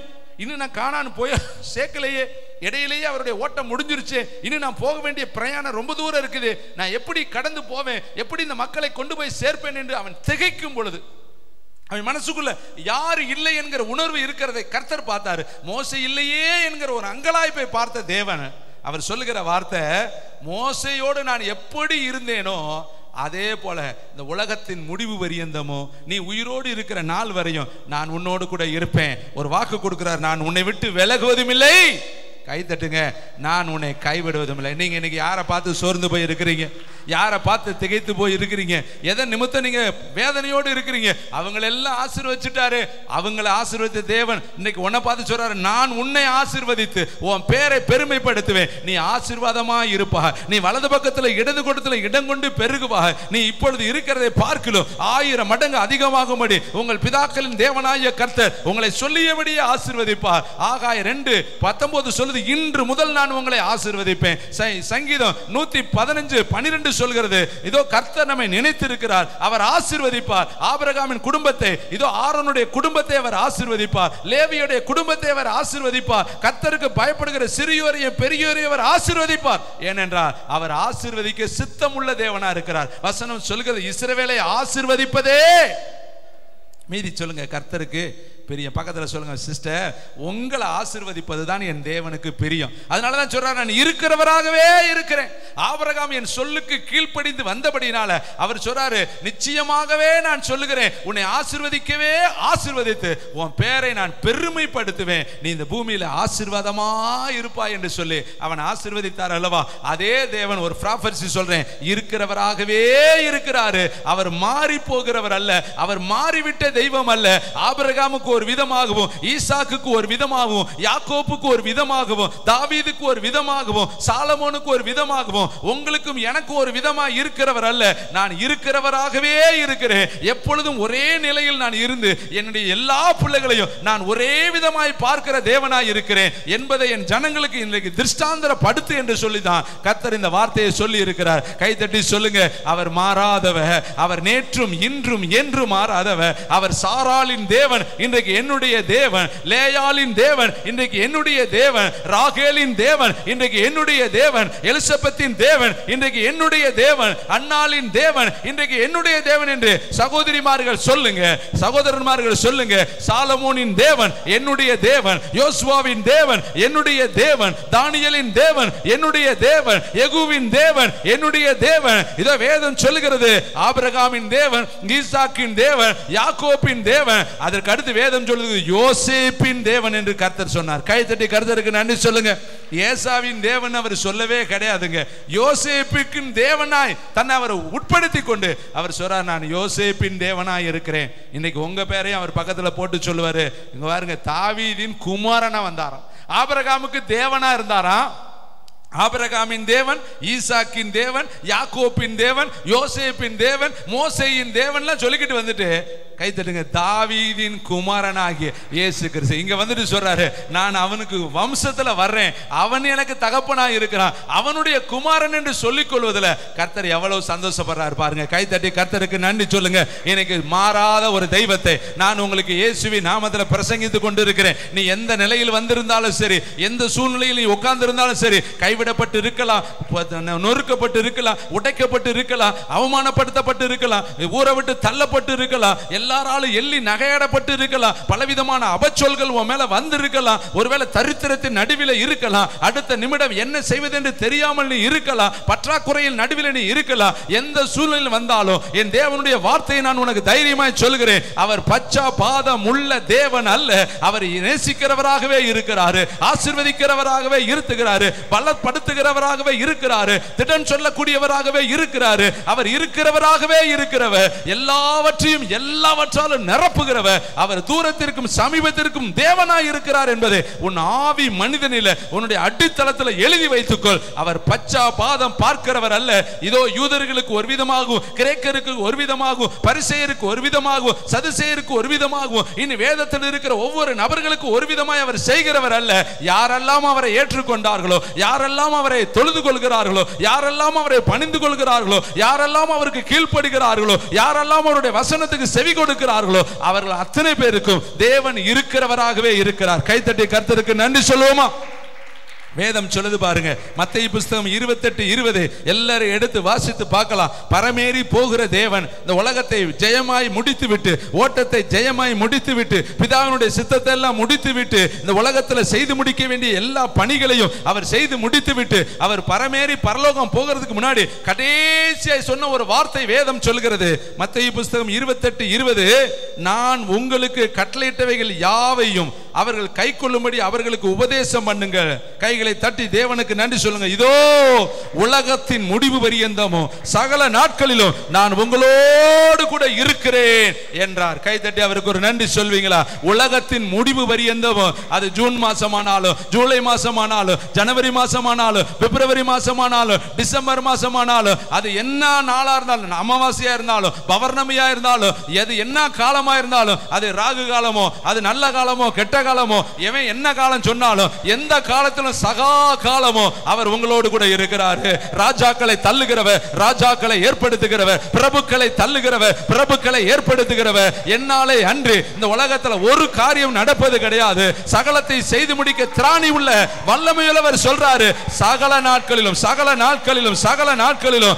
நண்பர்கள் கைவிட்டுட்டாங்களா, அன்னைக்கு நான் உன்னோடு கூட இருப்பேன். மனைவி கைவிட்டுட்டாளா, அன்னைக்கு நான் உன்னோடு கூட இருப்பேன். பிள்ளைகள் கைவிட்டுட்டாங்களா, அன்னைக்கு நான் உன்னோடு கூட இருப்பேன். பஞ்சம் பாடிகளாய் வாழ்ந்து கொண்டு இருக்கிறியா, அன்னைக்கு நான் உன்னோடு கூட இருப்பேன். களஞ்சியத்துல மாவு இல்லையா, அன்னைக்கு நான் உன்னோடு கூட இருப்பேன். உன் பிள்ளை செத்து போய் பாடையில வைத்துட்டாங்களா, அன்னைக்கு நான் உன்னோடு கூட இருப்பேன். கல்லறையில் வைக்கப்பட்டு 4 நாள் ஆயிடுச்சா, அன்னைக்கு நான் உன்னோடு கூட இருப்பேன். சொந்த சகோதரனை வித்து போட்டுட்டாங்களா, சிறைச்சாலைக்கு நீ கொண்டு இருக்கிறியா, அல்லது உன் மேல அபாண்டமான குற்றச்சாட்டு சொல்லி இதோ சிறைச்சாலையில கொண்டு போய் நீ அடைக்கப்பட்டு இருக்கிறாயா, அந்த சூழ்நிலையிலும் நான் உன்னோடு கூட இருப்பேன். வேதம் சொல்கிறது, யோசேப்போடு கர்த்தர் இருந்தா அவன் சிறைச்சாலையில் இருந்தான். யோசேப்போடு கர்த்தர் இருந்தா அவன் போத்திபார் வீட்டில் இருந்தான். யோசேப்போடு கர்த்தர் இருந்தா. இந்த வசனம் பல இடத்துல எழுதப்பட்டு இருக்கிறது. எந்த சூழ்நிலையில் இருந்தாலும் தேவன் சொல்கிறார், உலகத்தின் முடிவு வரையும் உனக்கு 120 வயது கடைசி வயது. அந்த 120 வருஷத்துல இடையில எப்ப என்ன ஓட்ட முடியுமோ தெரியாது. அந்த நாள் வரையும் தேவன் எழுதி கொடுத்த பிரமாணம், தேவன் உனக்கு கொடுத்த வாக்குத்தத்தம், தேவன் உன்னிடத்தில் சொல்லி இருக்கிற வார்த்தை, நான் உன்னை விட்டு விலகுவது இல்லை, உன்னை கைவிடுவது இல்லை, உன்னை காக்கும்படிக்கு நான் உன்னோடு இருக்கிறேன். பலம் கொண்டு திடமனதாயிரு, நீ போகும் இடமெல்லாம் புத்திமானாய் விளங்கும்படி இந்த நியாயப்பிரமாண புஸ்தகம் உன் வாயை விட்டு பிரியாது இருப்பதாக. தேவன் உன்னோடு இருக்கிறார். சொல்லுங்க, கர்த்தர் என்னோடு இருக்கிறார். தாவீதோடு கர்த்தர் இருந்தா, யோசாபாத்தோடு கர்த்தர் இருந்தா. வேதத்துல எத்தனை பேரோடு கர்த்தர் இருந்தார். பவுலை பார்த்து சொல்றாரு, பவுலே பயப்படாமல் பேசு, உன்னை காக்கும்படிக்கு நான் உன்னோடு கூட இருக்கேன். எதை பார்த்து பயப்படுறீங்க? யாரை பார்த்து பயப்படுறீங்க? கோலியாத்தை பார்த்து இஸ்ரவேல் பாளையமே பயந்துச்சுங்க. ராஜா பயப்படுறான், மந்திரி பயப்படுறான், சேனை தலைவர் பயப்படுறான், ஆயுததாரி பயப்படுறான், போர்முகத்தில் இருக்க வேண்டிய பராக்கிரமசாலி பயப்படுறான், யுத்த கலைகளை தெரிந்தவன் பயப்படுறான், யுத்த ராணுவ சேனை தலைவதிகளை ஒன்ற. ஆனா ஆடு மேய்க்கிறவன் வருகிறாங்க. காரணம், அவனோடு கூட கர்த்தர் இருந்தார். கை தட்டுங்க. ராணுவத்தோடு கர்த்தர் இல்ல, சவுலோடு கர்த்தர் இல்ல, பிரபலமான மந்திரிகளோடு கர்த்தர் இல்ல, ஆளுநர்களோடு அரசாங்க தலைவர்களோடு கர்த்தர் இல்ல. ஆனா இடையனோடு, ஆடு மேய்க்கிறவனோடு கர்த்தர் இருந்தார். வேதம் சொல்கிறது, அவன் காரிய சமர்த்தன், இதோ அவன் வாசிப்பதில் தேறினவன், அவன் அழகு நிறைந்தவன், எல்லாவற்றுக்கும் மேலாக கர்த்தர் அவனோடு கூட இருக்கிறார். கை தட்டி கர்த்தருக்கு நன்றி சொல்லுங்க. உன் கூட கர்த்தர் இருந்தார்னா நீ போற இடத்துல காரிய சமர்த்தன். நீ எந்த இடத்துல போனாலும் கர்த்தர் உன்னோடு கூட வருவாரு. சாத்ராக், மேஷாக், ஆபேத் நகுவை தூக்கி தீயுக்குள்ள போட்டாங்க. கர்த்தர் ஆபேத் நகுவோடு கூட இருந்தாரு, சாத்ராக்கோடு கூட இருந்தாரு, மேஷாக்கோடு இருந்தாரு. அதனுடைய விளைவு என்ன தெரியுமா? தூக்கி போட்டது 3 பேரு, உள்ள உலாவினது 4 பேரு. அக்கினியின் மனம் அவர்கள் மேல் வேகவில்லை. இதோ அவருடைய வஸ்திரங்கள் இதோ வெந்து போகவில்லை, அவருடைய சரீரத்தில் முடி கூட கருகி போகவில்லை. 7 மடங்கு சூடாக்கப்பட்ட அக்கினிக்குள்ள 3 மனிதர்கள் பிளஸ் 4வது நபராய் தேவ சாயலை உடைய ஒருவர் இருந்தாரு. அதனால ஒரு சேதாரமும் இல்லாதபடி அவர்கள் வெளியே வந்தார்கள். அந்த ராஜ்யமே கிடுகிழங்கினது, அந்த ராஜ்யமே அடிபணிந்தது, அந்த ராஜ்யமே கர்த்தரை ஏற்றுக்கொண்டது. சாத்ராக், மேஷாக், ஆபேத்நேகோவின் தேவனே தேவன் என்பதை ராஜா பிரகடனப்படுத்தினார். காரணம், அவர்களோடு கூட கர்த்தர் இருந்தார். இதை கேட்கிற தம்பி, தங்கச்சி, தாயே, தகப்பனே, வாலிபர்களே, ஊழியர்களே, தேவனுடைய தேவனுடைய சேனையே, தேவனுடைய சேனை தலைவர்களே, யுத்த வீரர்களே, அதிபதிகளே, எழும்பி ராஜ்யத்தை அசைக்கும்படியாக கர்த்தர் உன்னோடு கூட இருக்கிறார். சிம்சோனின் கர்த்தர் உன்னோடு இருக்கிறாரு, யெகூவின் கர்த்தர் உன்னோடு கூட இருக்கிறாரு, ராஜாக்களை தள்ளுகிற கர்த்தர் உன்னோடு கூட இருக்கிறாரு, ராஜாக்களை இதோ புதிதாய் கொண்டு வருகிற கர்த்தர் உன்னோடு கூட இருக்கிறாரு. அவர் பவுலை பார்த்து சொல்றார், பயப்படாமல் பேசு, பயப்படாமல் ஜெபம் பண்ணு, பயப்படாமல் ஊழியம் செய்யு, பயப்படாமல் பிரசங்கம் பண்ணு. இந்த பட்டணத்தில் எனக்கு அநேக ஜனங்கள் உண்டு, இந்த பட்டணத்தில் கர்த்தர் வைத்திருக்கிறாரு. இதோ யெகூக்களை கர்த்தர் வைத்திருக்கிறாரு, நிக்கோதேமுக்களை கர்த்தர் வைத்திருக்கிறாரு, நாத்தான் வேல்களை கர்த்தர் வைத்திருக்கிறாரு, அரிமத்தியா ஊராகிய யோசேப்புகளை கர்த்தர் வைத்திருக்கிறாரு, சிலுவை சுமக்கும்படி தெரிந்து கொள்ளப்பட்ட சீமோன்களை கர்த்தர் வைத்திருக்கிறாரு. இயேசுவுக்காய் இந்த உலகத்தில் ஊழியத்தை செய்யும்படி தெரிந்து கொள்ளப்பட்ட விலையேற பெற்ற பொக்கிஷங்கள் இந்த பட்டணத்துக்குள்ளே மறைக்கப்பட்டு இருக்கிறது. இந்த பட்டணத்தில் தைரியமாய் பேசு, தைரியமாய் நில்லு. நீ ஒரு எலியா, நீ ஒரு யாகேல், நீ ஒரு தெபோரால், கர்த்தருக்காய் வைராக்கியமாய் எழும்பும்படி கர்த்தர் தெரிந்து கொண்ட மரியாள் நீ. அதனால நீ வெட்கப்படாத, அப்பாட்ட போய் கேட்டுட்டு வரேன்னு சொல்லாத, அண்ணன்ட்ட போய் கேட்டுட்டு வரேன்னு சொல்லாத. ஆண்டவரே உம்முடைய சித்தத்தின்படி ஆக கடவுது, நான் உமக்கு அடிமை என்று ஒப்புக்கொடு. தேவன் கிரியை செய்ய ஆரம்பிச்சிட்டாரு. பட்டணத்துல எழுப்புதலை களைகட்ட ஆரம்பிச்சிடும். ஒரே ஒரு நிமிஷம் தாங்க எழுப்புதலுக்கு தேவன் வைத்திருக்கிற நொடி, ஒரு செகண்டா நிமிஷம். ஒரே ஒரு நொடியில வானங்கள் திறக்கப்பட தரிசனங்களை கண்டேன் என்று எழுதியிருக்கிறபடி வானங்கள் திறக்கப்படும், தேவனுடைய வல்லமை இறங்கும். இந்த ஜனங்கள், இந்த பட்டணத்து ஜனங்கள் எல்லாரும் சொல்ல போற ஒரே ஒரு வார்த்தை, கர்த்தரே தேவன், கர்த்தரே தேவன், கர்த்தரே தேவன் என்று ஆர்ப்பரிக்கும்படியாக, அலங்கம் இடிந்து விழுகும்படியாக தேவன் மகா பெரிய காரியங்களை இந்த பட்டணத்தில் அதி சீக்கிரம் செய்வாரு, அதி சீக்கிரம் செய்வாரு. உன் நம்பிக்கை வீண் போகாது. அதி சீக்கிரத்தில் கர்த்தருடைய நியாயம், கர்த்தருடைய காரியம் இந்த பட்டணத்தில், சுற்று பட்டணங்களில் லைவ்ல பார்க்கிற எல்லார் மேலையும் தேவனுடைய கரம் இறங்கும். விசுவாசிக்கிற பிள்ளைகள் கரங்களை தட்டி தேவனுக்கு ஒரு நன்றி சொல்லுவீங்களா? வேதம் சொல்லுகிற ப்ராப்பர்ட்டிக் வேட வாசிங்க. எசேக்கியேல் எழுதின தீர்க்கதரிசன புஸ்தகம் 12ஆம் அதிகாரம் 25-28 வசனத்தை வாசிக்கலாம். எசேக்கியேலுக்கு எழுதின தீர்க்கதரிசன புஸ்தகம் 12ஆம் அதிகாரம் 25வது வசனமும் 28வது வசனமும் இணைந்து இசைந்து தோல் கொடுத்து சத்தத்தை உயர்த்தி இருக்கிற பலத்தோடு கர்த்தருக்கு மகிமை, ஆவியானவருக்கு மகிமை, பிதாவானவருக்கு மகிமை, பரலோக தேவனுக்கு மகிமை உண்டாகும்படி வாசிக்கலாமா? எசேக்கியேல் பக்கம் 971வது பக்கம் வாசிக்கலாமா? பரலோக தேவனை பார்த்து சொல்லுங்க. அவர் சொல்றாரு, நான் கர்த்தர். 12ஆம் அதிகாரம் 25வது வசனம், நான் கர்த்தர், நான் சொல்லுவேன், நான் சொல்லும் வார்த்தை, கை தட்டுங்க பார்க்கலாம், நிறைவேறும். இது தாமதிக்காது, இனி தாமதிக்காது. கலக வீட்டாரே, உங்கள் நாட்களில் நான் வார்த்தையை சொல்லுவேன், அதை நிறைவேறவும் பண்ணுவேன் என்று கர்த்தராகிய ஆண்டவர் உரைக்கிறார் என்று சொல் என்றார். 28 ஆகையால் என் வார்த்தைகளில், பக்கத்தில் பார்த்து சொல்லுங்க பிரதர், தேவன் உனக்கு கொடுத்த வாக்கு தத்தங்களில் ஒன்றாகிலும் இனி தாமதிப்பது இல்லை என்று கர்த்தராகிய ஆண்டவர் உரைக்கிறார். நான் சொன்ன வார்த்தை நிறைவேறும் என்று கர்த்தராகிய ஆண்டவர் உரைக்கிறார் என்று அவர்களோடு சொல்லு. பக்கத்துல சொல்லுங்க, சிஸ்டர், சொன்ன வார்த்தை பொய்த்து போகாதுங்க. தேவன் சொன்ன வார்த்தை நிறைவேறும். பேசு. கல்லை பார்த்து பேச சொன்னாரு, மண்ணை பார்த்து பேச சொன்னாரு, கடலை பார்த்து பேச சொன்னாரு, எரிகோவை பார்த்து பேச சொன்னாரு, இதோ செத்தவனை பார்த்து பேச சொன்னாரு, எலும்பை பார்த்து பேச சொன்னாரு, உலர்ந்த எலும்பை பார்த்து தீர்க்க தரிசனம் சொல்லுனாரு. நீ பக்கத்தில் உட்கார்ந்துருக்க ஆளை பார்த்து சொல்லக்கூடாதா? சிஸ்டர், நீங்க வாழ்ந்திருப்பீங்க, நீங்க வாழ்ந்திருக்கையில என்னை கொஞ்சம் நினைச்சுக்குங்க, நீங்க கடன் இல்லாமல் கடன் கொடுப்பீங்க, அப்பொழுது என்னை கொஞ்சம் நினைச்சுக்குங்க. இந்த பிரதர் சொன்னாரு, கழுத பேசிச்சுங்க, கழுத பேசிச்சுங்க. ஒரு தீர்க்கதரிசியை பார்த்து, நீ மனுஷன் தானே, மனுஷி தானே, பேசு பிரதர், கர்த்தர் நிச்சயமாய் உன்னை வாளாக்காமல் தலையாக்குவார், நீ கீழாகாமல் மேலாகுவார், நீ கடன் கொடுக்கிறவனாய் கர்த்தர் மாற்றுவார், உன் ஆயுசு காலங்களை கர்த்தர் பெருக பண்ணுவார், கர்த்தர் உன் விண்ணப்பத்தை கேட்டு இருக்கிறாரு, உனக்கு ஆயுசு நாட்களை கூட்டி கொடுப்பாரு, பிள்ளைகளின் பிள்ளைகளை நீ காண்பார், இஸ்ரவேலுக்கு உண்டாக சமாதானத்தை காண்பார். நாகமானுடைய சரீரத்தில் சுகத்தை கொடுத்தவர் இங்க இருக்கிற அநேக பிள்ளைகளுக்கு கர்த்தர் சுகத்தை கொடுக்க போறாரு. உன் பிள்ளைகள், சிறு பிள்ளைகள், எஸ் ரைட் ஃபயர் தி அனாயிண்டிங், தேவனுடைய வல்லமை இறங்குகிறது. இந்த நாளில் யோபு போல, இந்த நாளில் நாகமான் போல சரீரத்தில் வியாதியை சுமந்திருக்கிற உனக்கு ஒரு சிறு பிள்ளையின் மாம்சத்தை போல உன்னுடைய சரீரத்தில் இருக்கிற அத்தனை உபாதைகளையும் என் தேவனுடைய ஆவியானவர் வேரோடு பிடிங்கி அனுப்பி உன்னுடைய புது சரீரத்தை கொடுப்பாரு. அந்த புது சரீரத்தை கொடுக்கும் பொழுது உன் உடம்புல இருக்கிற தழும்புகள் மாறி போயிடும், உன் உடம்புகளில் இருக்கிற காயங்கள் மாறி போயிடும், உன் உடம்புல எந்தெந்த இடத்துல என்னென்ன குறைபாடு இருக்கிறதோ கர்த்தருடைய வல்லமை இறங்கும் பொழுது அந்த சரீரத்தில் இருக்கிற அத்தனை குறைபாடுகள், மலட்டு தன்மைகள் மாறும், சுகவீனங்கள் மாறும், சூம்பின உறுப்புகள் மாறும், பலவீனப்பட்ட உறுப்புகள் மாறும், பலவீனப்பட்ட அவயங்கள் மாறும். ஏனென்றால் ஒரு சிறு பிள்ளையின் மாம்சம் உண்டாக வேண்டும் என்றால் உடம்புல இருக்கிற அத்தனை பாட்சா பாடியிலையும் கர்த்தருடைய கரை இறங்கினா தான் அது மாறும். கைகளை தட்டி தேவனுக்கு சொல்லுங்க, நான் வாழ்ந்திருப்பேன், நான் சுகித்திருப்பேன், வளமிக்க தோட்டமாய் இருப்பேன், ஆரோனுடைய கோலாய் இருப்பேன், பரவி போகிற ஆறுகளாய் இருப்பேன், சந்தன விருட்சங்களாய் இருப்பேன், லீபனோனுகளாய் இருப்பேன், கர்த்தருக்காய் யுத்த குதிரையாய் மாறுவேன், சேனை தளபதியாய் மாறுவேன், ஆயுததாரியாய் மாறுவேன், இந்த உலகத்தில் என் தேவனுக்காக பிரகாசிக்கிற பாத்திரமாய் மாறுவேன். கர்த்தர் என்னை கொண்டு அந்த காரியத்தை செய்வார். நான் விசுவாசிக்கிறவர் இன்னார் என்று அறிந்திருக்கிறேன். சொல்லுங்க, கர்த்தருடைய வார்த்தை நிறைவேறும். கர்த்தருடைய வார்த்தை சொல்லு பக்கத்துல, சிஸ்டர் சோர்ந்து போகாத, மடங்கி படுக்காத, எழுந்து நிமிர்ந்து நில்லு. யோபுவின் தேவன் உன்னுடைய தேவன், எஸ்தர் ராணியின் தேவன் உன்னுடைய தேவன், தானியேலின் தேவன் உன்னுடைய தேவன்.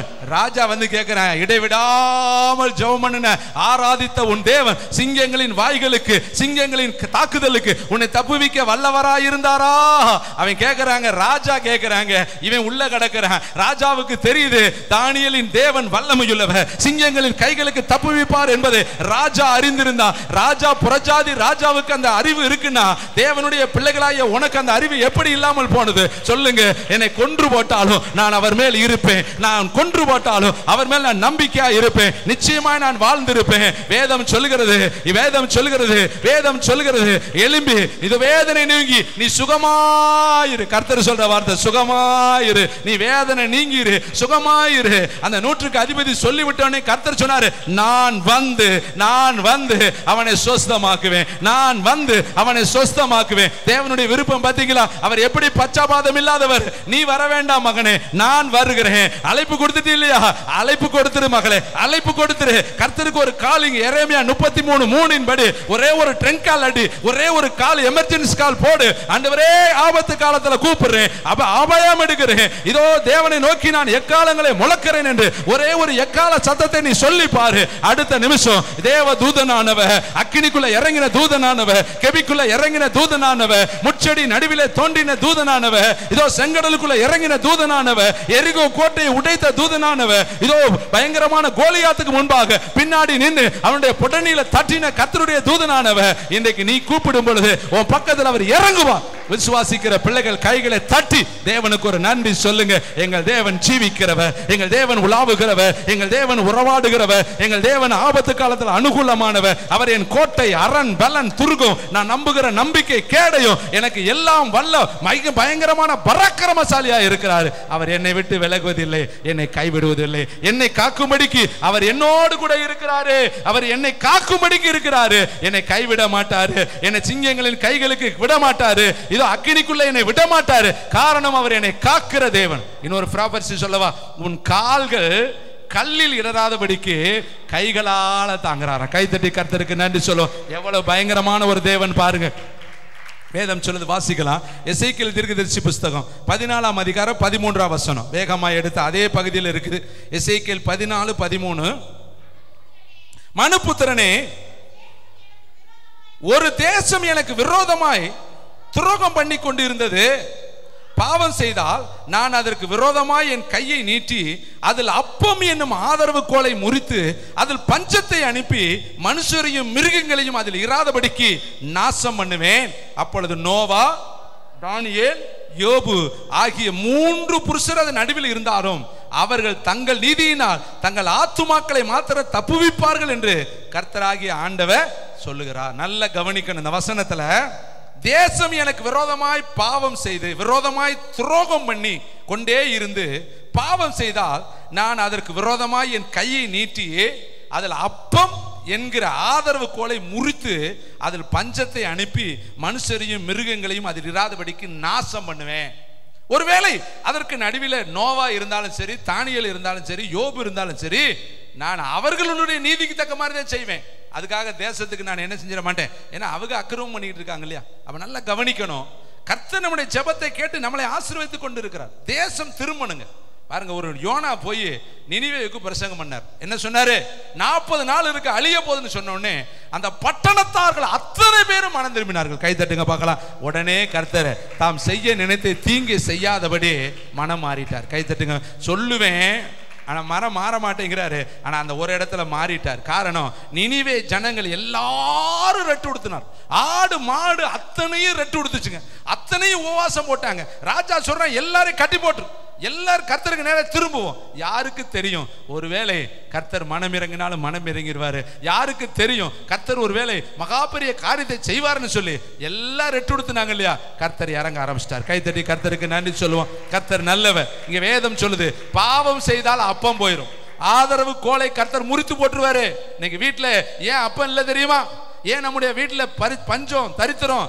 நம்ம தேவனுக்கு விரோதமா எங்கேயோ ஒரு பாவம் செய்து கொண்டு இருக்கிறோம். வேதம் சொல்லுது, தசம பாகங்களை எல்லாம் பண்டக சாலை கொண்டு வாங்க, அப்பொழுது நான் வானத்தின் பலகணிகளை திறந்து இடங்கொள்ளாமல் போக மட்டும் உங்களை ஆசீர்வதிக்க மாட்டேனோ என்று.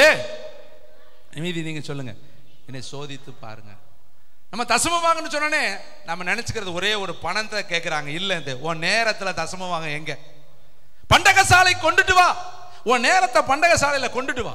உன் நேரத்தை கொண்டு வந்து, பண்டக சாலை என்பது தேவனுடைய ஆலயம். இங்கே அப்பம் உண்டாகும்படி, இங்க வருகிற ஜனங்கள் ஆசீர்வதிக்கப்படும்படி அவர்களுக்கு கர்த்தருடைய உன் நேரத்தை செலவிடு. ஒரு 2.5 மணி நேரம் நம்ம எத்தனை மணி நேரம் உட்கார்ந்து இருக்கிறோம் யோசித்து பார்.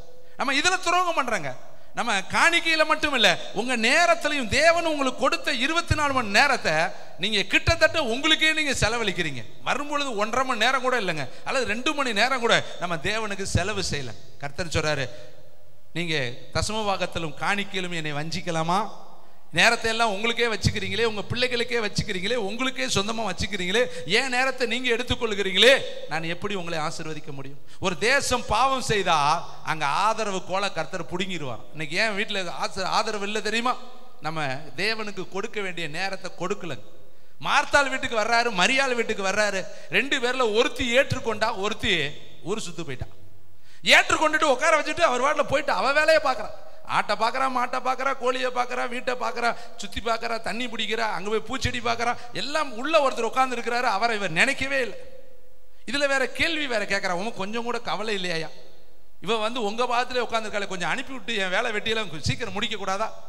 ஏதோ வந்தீங்க, ஸ்தோத்திரம் போட்டோம், ரைட்டு தான், நீங்க வரல உட்காந்துட்டீங்க, இவளும் சேர்ந்து உட்காந்துக்கிட்டா, வேலை ஊரா அப்படியே பெண்டிங் கிடக்குது. ஆண்டவர் பார்த்தாரு, நீ அநேக காரியங்களை குறித்து கவலைப்பட்டுக்கிட்டே கலங்கிக்கிட்டே கிடக்கிறமா, தேவையானது ஆடு மாடு கோழி மற்ற இருக்கக்கூடியது காரியம் கிடையாது. நல்ல பங்கை தெரிந்து கொண்டார். கைத்தட்டி கர்த்தருக்கு நல்ல பங்கு. யாரை பாராட்டினாரு? யாரை பாராட்டினாரு? கூட உட்காந்துக்கங்க, கர்த்தரிடத்துல போய் உட்காரு, பேசாம உட்காரு. அவர் உன் தேவைகளை இஸ்ரவேல் மக்கள் என்ன வேலை செஞ்சான்? 40 வருஷமா அவன் செஞ்ச வேலையை சொல்லு. ஒரே ஒரு வேலை செஞ்சான், திரும்பவும் எகிப்துக்கு போய்கிட்டே இருந்தேன், திரும்பவும் அவரை சோதிச்சுக்கிட்டே இருக்கேன். இறைச்சி இல்லை, கோழி இல்லை, காடை இல்லை, கீரை இல்லை, கொமுட்டிக்காய் இல்லை. பாருங்க எவ்வளவு இதான் வேலை. அவன் என்ன வேலை செஞ்சான்? காலையில எந்திரிக்க பிரயாணம் பண்ண, ராத்திரிக்கு தூங்க, அக்கினி பாதுகாத்து கொள்ளுது, அப்பம் விழுகுது, தேனிட்ட பணியாரங்க. காலையில இவன் எந்திரிக்கிறதுக்கு முன்னாடி பணியாரம் போல எல்லாம் விழுந்துருதுங்க. சாப்பிட்டு போட்டு போக வேண்டியதானே. இவன் எடுத்துக்கிட்ட உரல்ல ஓட்டி இடிச்சு கட்டிச்சு அதை மிதிச்சு அதை வேற மாதிரி செஞ்சு, எப்படி செஞ்சாலும் அதே ருசி தாங்க இருக்கும். இந்த பயங்களுக்கு வேலை இல்லாதனால இந்த வேலை செஞ்சுக்கிட்டே இருக்கேன். போகிட்டே பரலோகத்தை நோக்கினா அங்க திரும்பி திரும்பி திரும்பி திரும்பி பிரேத குழி, நீ போற பக்கம் தள்ளி விட்டு போயிடுவார்ல, பிரேத குழி இல்லையா, பிரேத குழி இல்லையா, எவனுமே போய் சேரலங்க, எல்லாம் வழியிலே செத்து போனேன். முறுமுறுக்காதீங்க, ஆண்டவர் உன்னை அழைச்சிட்டார்ல, கூட்டிட்டு போவாருங்க, கரெக்டா கூட்டி போவார். உங்க முடிய பாருங்க, எங்க வீட்டுல போய் சீப்பை தொட்டோம்னா வெறும் முடியா தாங்க இருக்கு. யாராவது எண்ணி பார்த்துருக்கீங்களா உங்க முடிய? ஆனா வேதம் சொல்லுது, தலையிலிருந்து முடி அவருடைய சித்தம் இல்லாமல் விழுகாத. எல்லா முடியும் கர்த்தர் எண்ணி வச்சிருக்கிறாங்க. உங்க கவுண்டிங்ல உங்க முடி கூட கவுண்டிங்ல இருக்கு. உங்க கவுண்டிங்ல, உங்க வாழ்க்கையில இருக்கிற ஒவ்வொரு கவுண்டிங்லையும் கர்த்தர் முடியை எண்ணி வச்சிருக்காருன்னா, உங்க ஜெபத்தை எண்ணி வச்சிருப்பாரா இல்லையா? உங்க பிரயாசத்தை எண்ணி வச்சிருப்பாரா இல்லையா? உங்க ஓட்டத்தை எண்ணி வச்சிருப்பாரா இல்லையா? உங்க ஜெபத்தை எண்ணி வச்சிருப்பாரா இல்லையா? நீங்க கர்த்தருக்காய் ஓடுகிற ஓட்டங்கள், காலடிகளை எல்லாம் கர்த்தர் எண்ணி வைத்திருப்பார். ஒன்றும் குறைக்கப்பட்டு போவது கிடையாது, மறக்கப்பட்டு போவது கிடையாது. அவர் சொல்றார், நான் இருக்கிறவராகவே இருக்கிறேன், நான் பச்சாபாதம் உள்ளவர் அல்ல, நான் நேற்றும் இன்றும் என்றும் மாறாதவர், நான் எப்பொழுதுமே ஒரே மாதிரி இருக்கிறேன். ஆனா நீ தான் என்ன பண்ற? சொல்லுங்க. புருஷனை கல்யாணம் முடிச்சு வந்தன்னைக்கு அன்னைக்கு என்ன அன்பு, இன்னைக்கு என்ன அன்பு? பிள்ளை பிறந்தோடனே அன்னைக்கு முதன்னு கண்ணே மணியே வைரமே வைடூரியமே கோமேதகமே ரத்தினமே இளநிலமே சொல்லிவிட்டு தூக்கி போட்டு உதைக்கிறேன். போ போ ஒப்பாட்ட போ, போ ஒப்பாட்ட போ, ஆய் வீட்டுக்கு போ. ஏன் என்னாச்சு? அன்பு மாறி போச்சு. அன்னைக்கு அந்த அப்படி சொன்னமே, இன்னைக்கு என்னாச்சு? நம்ம மாறும் சுபாவம் உள்ளவர்கள். நம்முடைய சுபாவம் மாறிடும். கிடைக்கிற வரையும் ஒரு பேச்சு, கிடைச்ச உடனே ஒரு பேச்சு. ஆண்டவரிடத்துல நம்ம பண்ணும் பொழுது ஜெபம் அப்படி பண்ணிட்டு அப்புறம் கிடைச்சிடனே மாறி போயிருது, அந்த சுபாவம் நமக்கு மாறிடுது. ஆனா கர்த்தர் அப்படி கிடையாதுங்க. எல்லா நிலைமையிலும் அவர் இருக்கிறவராகவே இருக்கிறார். அவர் ஒரு நாளும் மாறாதவர், ஏற்றத்தாழ்வே இல்லாதவர். அவரிடத்துல குணம் மாறவே கிடையாது. அவர் அன்பு. வேதம் சொல்லுது தேவன் அன்பாகவே இருக்கு. கை தட்டுங்க பார்க்கலாம். தேவன் எப்படி இருக்கிறார்? அன்பாகவே இருக்கிறார். அவர் அன்பிலே நிலைத்திருக்கிற தேவனாய். அவர் எப்படி அன்பிலே அவர் அன்பாகவே இருக்கிறாரா? அந்த வார்த்தைக்கு முற்றுப்புள்ளி வச்சுட்டார். இனிமேல் வேற கிடையாது. அவர் அன்பாகவே இருக்கிறார். அவர் இரக்கமுள்ளவராகவே இருக்கிறார். அவர் வாயில கிருபையுள்ள வார்த்தை தான் புறப்பட்டுச்சு, வேற ஒரு வார்த்தை அவர் வாயிலிருந்து புறப்படவே கிடையாது. இன்னும் பாருங்களேன், வேதம் சொல்கிறது, இன்னைக்கு உங்களுடைய என்னுடைய மேன்மை என்ன தெரியுமா? அந்த மேன்மையை நான் உங்களுக்கு சொல்ல விரும்புகிறேன். வாசிக்கலாம். ரோமருக்கு புஸ்தகம் 3ஆம் அதிகாரம் 2வது வார்த்தை. Thank you wonderful the Holi spirit. ரோமர் 2ஆம் அதிகாரம் 3ஆம் அதிகாரம் 2வது வார்த்தை. ஹல்லேலூயா. ரிபா ரபா ரிபா ரபா ரபா ஷபலர். 3ஆம் அதிகாரம் வாசிப்பா. மேல 1ஆம் வசனத்திலிருந்து வாசிங்க. இப்படியானால் யூதருடைய மேன்மை என்ன? விருத்த சேதத்தினால் பிரயோஜனம் என்ன? அது எவ்விதத்திலும் மிகுதியாய் இருக்கிறதே. தேவனுடைய வாக்கியங்கள் அவர்களிடத்தில் ஒப்புவிக்கப்பட்டதே விசேஷித்த ஒரு மேன்மை. யூதர்களுக்கு என்ன மேன்மை? எத்தனையோ குலம் இருக்குது, கோத்திரம் இருக்கு. ஆனா யூத கோத்திரத்துக்கு ஒரே ஒரு மேன்மை இருக்கு. என்ன தெரியுமா? இயேசு அந்த கோத்திரத்துல வார்த்தையாய் வெளிப்பட்டார். கை தட்டுங்க. அவருக்கு பேரு யூத கோத்திரத்து ராஜசிங். 12 கோத்திரம் இருந்தாலும் யாரு யுத்தம் பண்ணணும்? யூதா எழும்பி யுத்தம் பண்ண கடவன். யாரு எழும்பி பிரயாணம் பண்ணணும்? யூதா எழும்பி பிரயாணம் பண்ண கடவன். 12 கோத்திரத்தை ஆசீர்வதிக்கும் பொழுது சொல்றாரு, யூதாவே நீ பால சிங்கம், நீ மடங்கி படுத்தால் உன்னை எழுப்புகிறவன் யார்? சமாதான கர்த்தர் வருவனும் யூதாவை விட்டு செங்கோல் விலகுவது கிடையாது. உன் கோத்திரத்துல தான் கர்த்தர் இறங்கி வருவார்னு கர்த்தர் ஆசீர்வதித்தார். யூதாவுக்கு ஒரு மேன்மை இருக்கு. இன்னைக்கு உங்களுக்கும் எனக்கும் ஒரே ஒரு மேன்மை என்ன தெரியுமா? கர்த்தர் நம்மோடு கூட இருக்கிறார். கை தட்டுங்க பார்க்கலாம். வேற மேன்மையே கிடையாதுங்க. வேதம் சொல்லுது, ஞானிகளை வெட்கப்படுத்த யாரை தெரிந்து கொண்டாராம்? பைத்தியம். நம்மளாம் யாரு சொல்ல? பைத்தியக்கார பையடா. காலையிலையும் ஆராதிக்கிறேன், மத்தியானமும் ஆராதிக்கிறேன், சாயந்தரமும் ஆராதிக்கிறேன், தினந்தோறும் ஜெபம் பண்றேன், இவனுக்கெல்லாம் விவரம் பிழைக்க தெரியலாங்கிறேன். உண்மையிலேயே எனக்கு பிழைக்க தாங்க தெரியல. யாரோடையும் எனக்கு கம்யூனிகேஷன் கிடையாது. நம்ம சாயந்தரம் வந்தாலும் ஜெபம், காலையில் வந்தாலும் ஜெபம், 24 மணி நேரம் ஜெபம், எப்போ பார்த்தாலும் கர்த்தரே கர்த்தரேன்னு நம்ம சொல்லிக்கிட்டே இருக்கிறோம். ஆனால் முடிவில் தெரியும் யாரு ஞானி யாரு ஞானம் இல்லாதவன்னு. எப்போ தெரியும்? ஒரு நாள் ஐஸ்வர்யவான் போன இடத்துல போய் சொல்கிறேன், ஐயோ நான் எல்லாம் வச்சிருந்தேன், பாதாளத்துக்கு வந்துட்டேன், அவன்கிட்ட எதுவுமே கிடையாது, அவன் பரலோகத்துக்கு போயிட்டான். கைத்தட்டி கர்த்தருக்கு நன்றி சொல்லுங்க. வேதம் சொல்லுது பாருங்க, ஞானிகளை வெட்கப்படுத்த பைத்தியங்களை தெரிந்து கொண்டாராம். பலம் உள்ளவர்களை வெட்கப்படுத்த பலவீனமானவர்களை தெரிந்து கொண்டார். அவர் பலமான ஒருத்தனை வெட்கப்படுத்துறதுக்கு, கோலியாத்தை வெட்கப்படுத்த இன்னொரு பலவானே அவர் தெரிந்து கொள்ளல. ஆப்போசிட்டா யாரை தெரிந்து கொள்றாரு? ஒரு பலவீனமானவன், ஒரு சின்ன பையன், ஒண்ணுமே இல்லாம ஒரு கவன் கல் கொண்டு போறேன். அவன் வச்சிருக்கிறது தடி, இரும்பு, ஆயுதம், கேடயம், கவர் எல்லாம் வச்சிருக்கிறேன். இவன் எல்லாம் கொண்டு போறேன், ஒரே ஒரு என்ன கொண்டு போறேன்? கல்லு. இப்ப பாக்குறப்ப எப்படி இருக்கேன்? ஆண்டாடி என்னடாடி ஒரு யுத்த கலை உனக்கு தெரியுதா? யுத்தத்திற்கு ஒரு அபியாசம் வேணாமா? நீ என்ன உருவ தோட்டத்தில் இருக்க, நான் என்ன உருவ தோட்டத்தில் இருக்கேன், என் கையில எவ்வளவு பெரிய ஆயுதம் இருக்கு, நீ ஒரு கல்லை கொண்டுட்டு வரையாடா? இதாடா யுத்த கலை? இது ஒரு யுத்தத்திற்கு ஒரு நியாயம் வேணாமாடா? அவன் சொல்றேன், நியாயமாது அநியாயமாது? நீ விருத்த சேதனம் இல்லாதவன், நான் விருத்த சேதனம் உள்ளவன். நீ பெலிஸ்தியனு, நான் இஸ்ரவேலனு. நீ நிந்திக்கிற கர்த்தருடைய நாமத்துல வருகிறேன். இன்னைக்கு நான் உன் தலையை வெட்டி ஆகாயத்தில் இருக்கிற பட்சிகளுக்கெல்லாம் நான் கொடுக்க போறேன். காரணம், கர்த்தர் என்னோடு கூட இருக்கிறார். அவ்வளவுதான். கைத்தட்டி கர்த்தர். பலமுள்ளவைகளை வெட்கப்படுத்த கர்த்தர் யாரை தெரிந்து கொண்டாரா? பலவீனம். பக்கத்துல சொல்லுங்க, பலவீனமான ஒன்ன வச்சுதான் பலமுள்ளவனை வெட்கப்படுத்த போறாரு. பைத்தியமான ஒன்ன வச்சுதான் ஞானிகளை எல்லாம் கர்த்தர் வெட்கப்படுத்த போறார். அடுத்து, இல்லாதவைகளை அவர் இருக்கிறவைகளை போல அழைக்கிறவர். எதெல்லாம் உன்ட்ட இல்லை அது இருக்கிற மாதிரி கர்த்தர் கூப்பிடுவார். கைத்தட்டி கர்த்தருக்கு நன்றி சொல்லுங்க. இல்லாததெல்லாம் நீ இப்ப இமேஜின் பண்ணீங்க, இதெல்லாம் உனக்கு கர்த்தர் கொடுக்க போறாரு. மலடியா இருந்தவளுக்கு பிள்ளையை கொடுக்கலையா? கர்த்தர் கொடுத்தாரா? கொடுக்கலையா? பேதையை கர்த்தர் ஞானியா மாத்தலையா? கர்த்தரால் எல்லாமே முடியுங்க. அங்க பாத்துங்க, ரூத்து எல்லாவற்றையும் இழந்துட்டான். மாமியா பின்னாடி வர்ற, அவளுக்கு ஒரு எதிர்காலம் இருக்குன்னு அவளுக்கு தெரியாதுங்க. அவன் நினைக்கிறா, மாமியார் போற இடத்துல நானும் போவேன், தங்குவேன், அவளோடு நானும் இருப்பேன், மரணமே அல்லாமல் வேறொரும் பிரிக்காதுன்னு வந்துகிட்டே இருக்கிறா. கர்த்தர் அவளுக்கு வச்சிருந்தாரு ஒரு போவாச, அழகாய் உயர்த்தினார். கைத்தட்டி கர்த்தருக்கு. உனக்கு ஒரு போவாச வச்சிருக்கிறாருங்க. போவாசு வருவாரு, நிச்சயமாய் உனக்கு ஒரு சாலமோன் வருவாரு, உனக்கு ஒரு ஈசாக்கு வருவாரு, நிச்சயமாய் நீ வாழ்ந்து இருப்ப, தேசத்துல நீ அதிபதியா இருப்ப. அந்த தோட்டத்துல போய் அவள் முதல்ல பொறுக்குனாள். நல்லா கவனிக்கணும், பொறுக்குனாள். அடுத்து 6 கூட வாங்கினாள். அடுத்து அந்த தோட்டத்தினுடைய கீ, அந்த தோட்டத்தினுடைய சாவி, அந்த தோட்டத்தினுடைய பட்டா எல்லாம் அவளுக்கு போய் சேர்ந்துச்சு. கைதட்டி கர்த்தருங்க. பொறுக்கிற அன்னைக்கு நினைச்சிருப்பாளா இந்த தோட்டத்துக்கு நான் எஜமானத்தியா மாறுவேன்னு?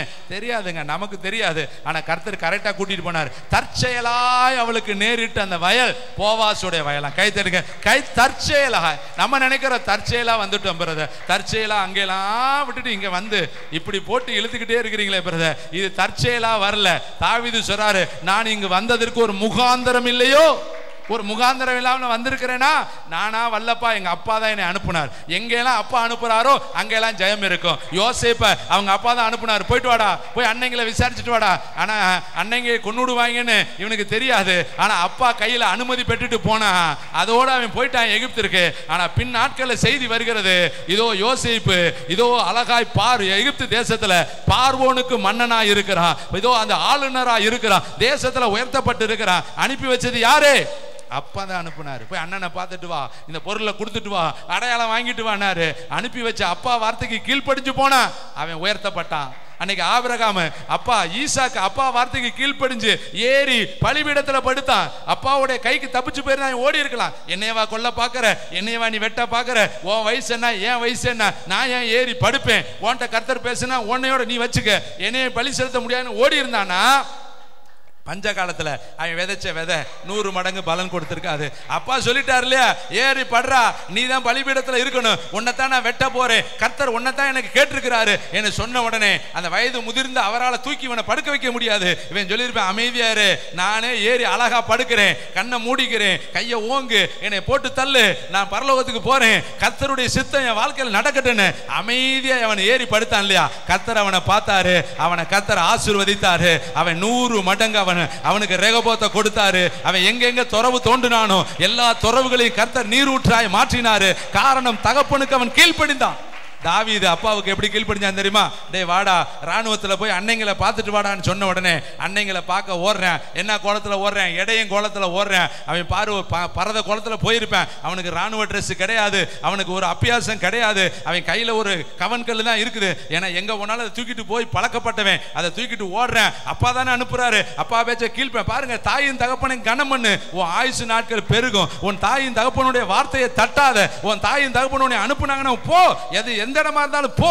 கர்த்தர் நிச்சயமாய் அவர்கள் மூலமா கர்த்தர் உன்னை ஆசீர்வதிப்பார். ரெபேக்கால இவளை கூட்டு ரெபேக்கால கேட்குறாங்க, போறியா? அவ்வளோதான், நான் போறேன்டா சாமி, உங்ககிட்ட இருந்தா யாருக்குமே என்னை கொடுக்க மாட்டேன், தண்ணி ஊற்றியே என்னை கொண்டு விடுவேன். எனக்கு வந்துருச்சுடா, கடகை வந்துருச்சு, காதணி வந்துருச்சு, கையணி வந்துருச்சு, 10 ஒட்டகம் வந்திருக்குது, ஒட்டகமே 10 இருக்குன்னா எங்க எஜமான வீட்டில் எப்படி இருக்கும்? அவன் வளர்த்தியா இருந்தா என்ன, குட்டையா இருந்தா என்ன, சப்பானியா இருந்தா என்ன, முடமா இருந்தா என்ன, எனக்குன்னு கர்த்தர் வச்சிருக்கிற ஆசீர்வாதம் அங்கதான். லாபானோட இருந்தா கஞ்சி கிடைக்காது, லாபானோட இருந்தா ஒன்றும் கிடைக்காது.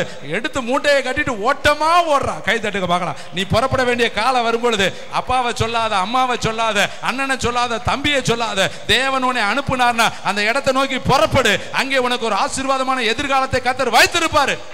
ஈசாக்கு தியானம் பண்ணி கொண்டிருந்தான. கைதட்டுங்க. ரெபேக்காலுக்கு வச்சிருக்கிற புருஷன் எப்படிப்பட்டவ தெரியுமா?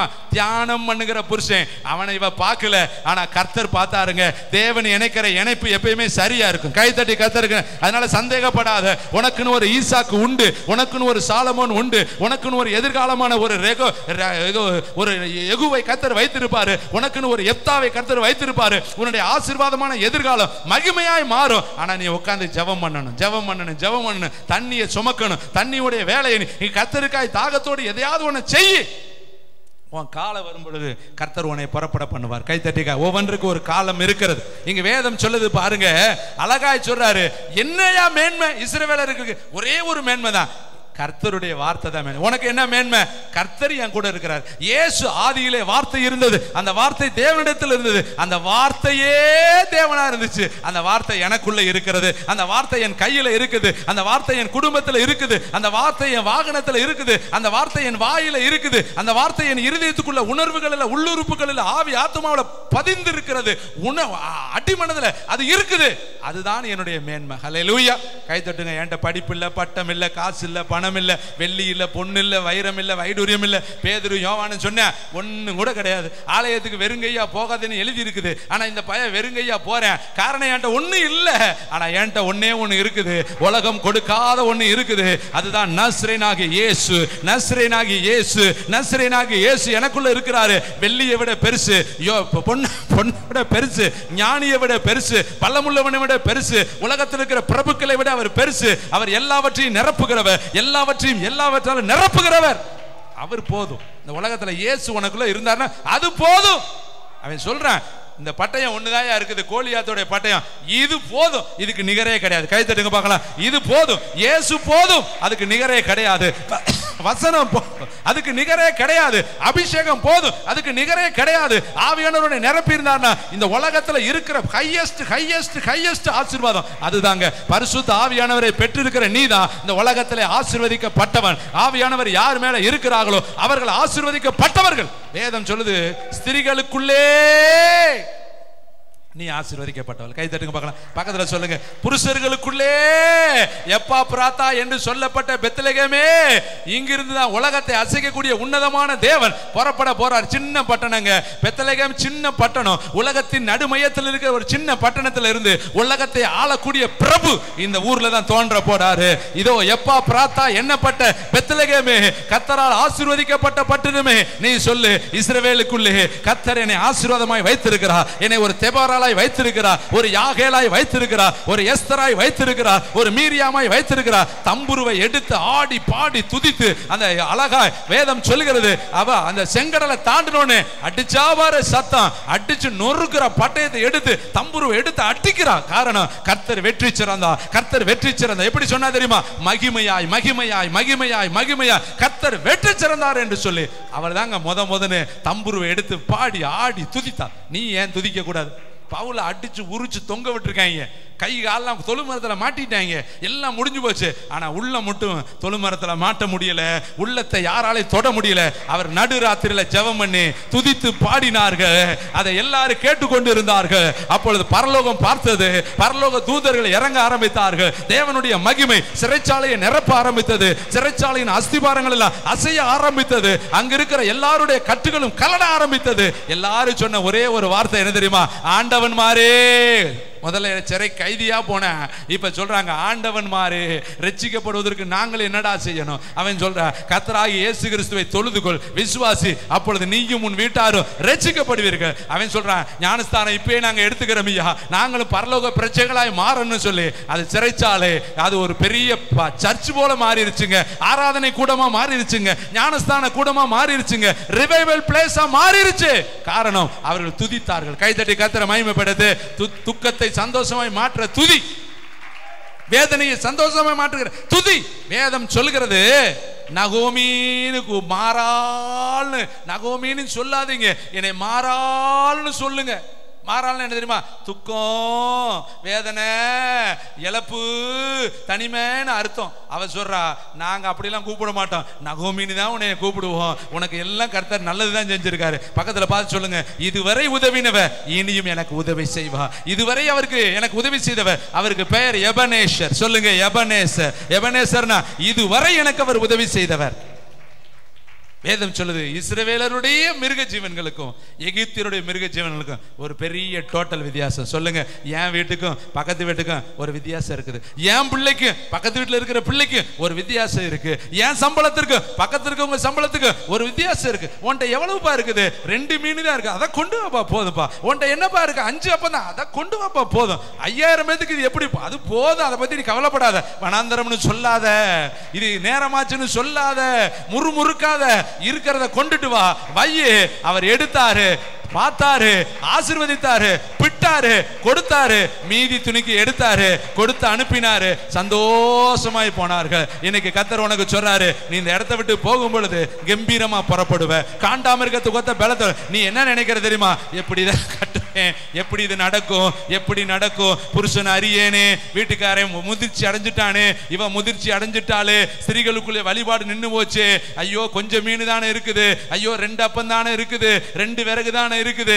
நீ இதவே பாக்குற, உன்னதத்தை பாரு, உயிருள்ள தேவனை பாரு, வானத்து நட்சத்திரங்களை பாரு, பூமியின் மணலத்தனையாய் பெருக பண்ணுகிறவரை பாரு, இதோ எல்லாவற்றையும் செய்து முடிக்க வல்லமையுள்ளவரை பாரு. தாவீது சொன்னாரு, ஒரு ப்ராப்பர்ட்டி சொல்றேன், எனக்காக சொல்லுங்க, எனக்காக, எனக்காக சொல்லுங்க, எனக்காக யாவையும் யாவையும் செய்து முடிப்பாரு. எனக்காக தான் செய்வாரு, எனக்காக செய்வாரு. நான் அனாதை அல்ல, நான் தனிமையானவன் அல்ல, நான் துக்கம் உள்ளவன் அல்ல. இனி நான் துக்கமுகமான எம்மாவரை நோக்கி நான் போக மாட்டேன். நான் விடுதலை பெற்றவளாக, நப்தலியாக பரலோகத்தை நோக்கி நடப்பேன். பெத்தானியாவை நோக்கி நான் நடப்பேன். எருசலேமை நோக்கி நான் நடப்பேன். எருசலேமை நோக்கி நான் நடப்பேன். இயேசு கிறிஸ்து இருக்கிற இடத்தை நோக்கி நான் நடப்பேன். நான் துக்கம் உள்ளவள் அல்ல. கைத்தட்டி கர்த்தருக்கு நன்றி சொல்லுங்க. எத்தனை பேர் விசுவாசிக்கிறீங்க? தேவன் பச்சாபாதம் உள்ள. பக்கத்துல சொல்லு, சிஸ்டர் நீங்க இப்படி உட்கார்ந்து இருக்கிறது நல்லதல்ல.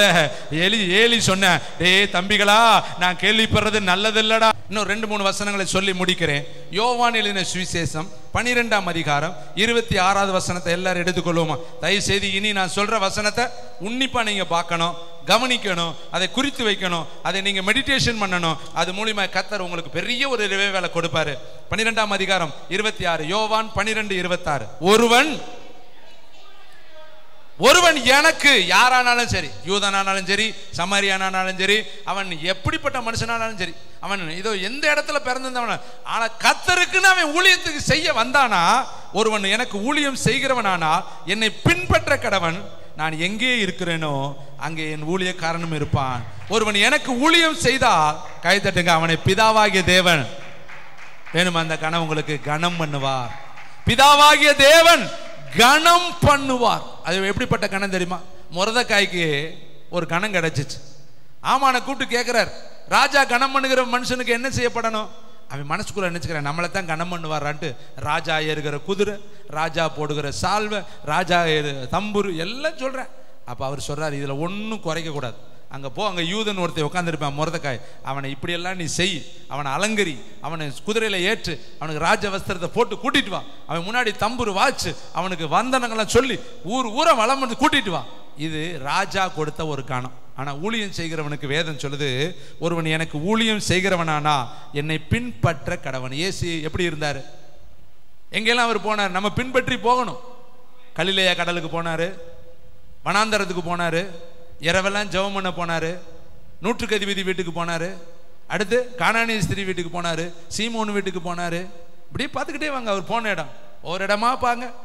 கடைசியில கொல்கத்தாவுக்கு போனார். ஒருவன் எனக்கு ஊழியம் செய்வானானா என்னை பின்பற்ற கடவன். நம்ம என்ன, எனக்கு கொல்கத்தா வேண்டாம் ஆண்டவரே, 40 நாள் பாஸ்டிங் அதெல்லாம் வேணாம் ஆண்டவர், எனக்கு அப்படி வந்தோடனே மாட மாளிகை கோபுரம் கொடுக்கறணும், வந்த உடனே எனக்கு உயர்வு தரணும், பூன்னு ஊதுனா 100 பேர் விழுகணும். அதுக்கு முன்னாடி நீ போக வேண்டிய இடம் இருக்கு இல்லையா, பின்பற்ற வேண்டிய இடம். அந்த பாடுகளை சகிக்கணும்ல, வேதனைகளை சகிக்கணும்ல, காரி துப்புறதுக்கு முகத்தை கொடுக்கணும்ல, தலையில கொட்டுறதுக்கு தலையை கொடுக்கணும்ல, கன்னத்தில் அடிக்கிறதுக்கு கன்னத்தை கொடுக்கணும்ல, சவுக்கில் அடி வாங்கிறதுக்கு உடம்ப கொடுக்கணும்ல. இத்தனை பாடு, இதை பின்பற்றுதல். அவர் எங்கெல்லாம் போனாரோ அந்த அடிச்சுவலை பின்பற்றி வா. உனக்கு அவமானம் வரும், பொய்யாய் குற்றம் சாட்டுவார்கள், உன்னையும் காரி துப்புவார்கள், உன்னையும் கேவலப்படுத்துவார்கள், உன்னையும் மேலே அபாண்டமான காரியத்தை சொல்லுவார்கள், பிரசங்கம் பண்ண போனா உன்னையும் காரி துப்புவார்கள், தெருவில் தள்ளுவார்கள், மலையில உருட்டி விட போனார்களாம். இதெல்லாம் அவர் பின்பற்றின நமக்கு நடக்கும். அருமையானவர்களே, என்னை பின்பற்ற கடவன் நான் எங்கே இருக்கிறேனோ. அவர் எங்க இருந்தார்? பிதாவின் குமாரனாகிய இயேசு அவர் இருந்த இடம் 40 நாள் வனாந்தரம். அவர் இருந்த இடம் இரவெல்லாம் ஜெபம். அவர் இருந்த இடம் படுக்க தலை சாய்க்க இடம் கிடையாது. நமக்கு மட்டும் பார்த்தா அழகான வீடு, அழகான பெட்டு, அழகான ஏசி, நம்ம நல்ல சௌரியமாக வாழ்கிறோம் இல்லையா, நல்ல ஃப்ளெக்சிபிளாக நம்ம வாழ்ந்து பழகிட்டாங்க. நம்மளால் 1 மணி நேரம் உட்காந்து கர்த்தருடைய வார்த்தையை கேட்க முடியல. 3 நாள் கேட்டாங்க. நான் அதை யோசித்து பார்ப்பேன், எப்படி கேட்டேன். 3 நாள் இது மாதிரி பாட்டு பாடினாங்களா, மியூசிக் கருவி இருந்துச்சா, மைக் செட்டாவது இருந்துச்சா, அவர் எப்படி சத்தம் போட்டார்? 5000 பேர் இங்கே இருக்கிறவங்க, இத்தனை பேருக்கு மைக்கு தான் வச்சிருக்காங்க. 5000 பேருக்கு அவர் எவ்வளவு பெரிய சத்தம் பாருங்க. கர்த்தருடைய சத்தம் காதேஸ் வனாந்தரத்தை அதிர பண்ணுமா, பெண்மானங்களை ஈனும்படி எவ்வளவு பெரிய சவுண்டு கொடுத்துருப்பாரு பாருங்க. மகா சத்தமிட்டாருன்னு எழுதியிருக்கு. அப்ப அவர் சத்தம் 5000 பேத்துக்கு ரீச் ஆயிருக்கு. ஆனா 3 நாள் கப்பு சுப்புன்னு உட்காந்துருக்காங்க.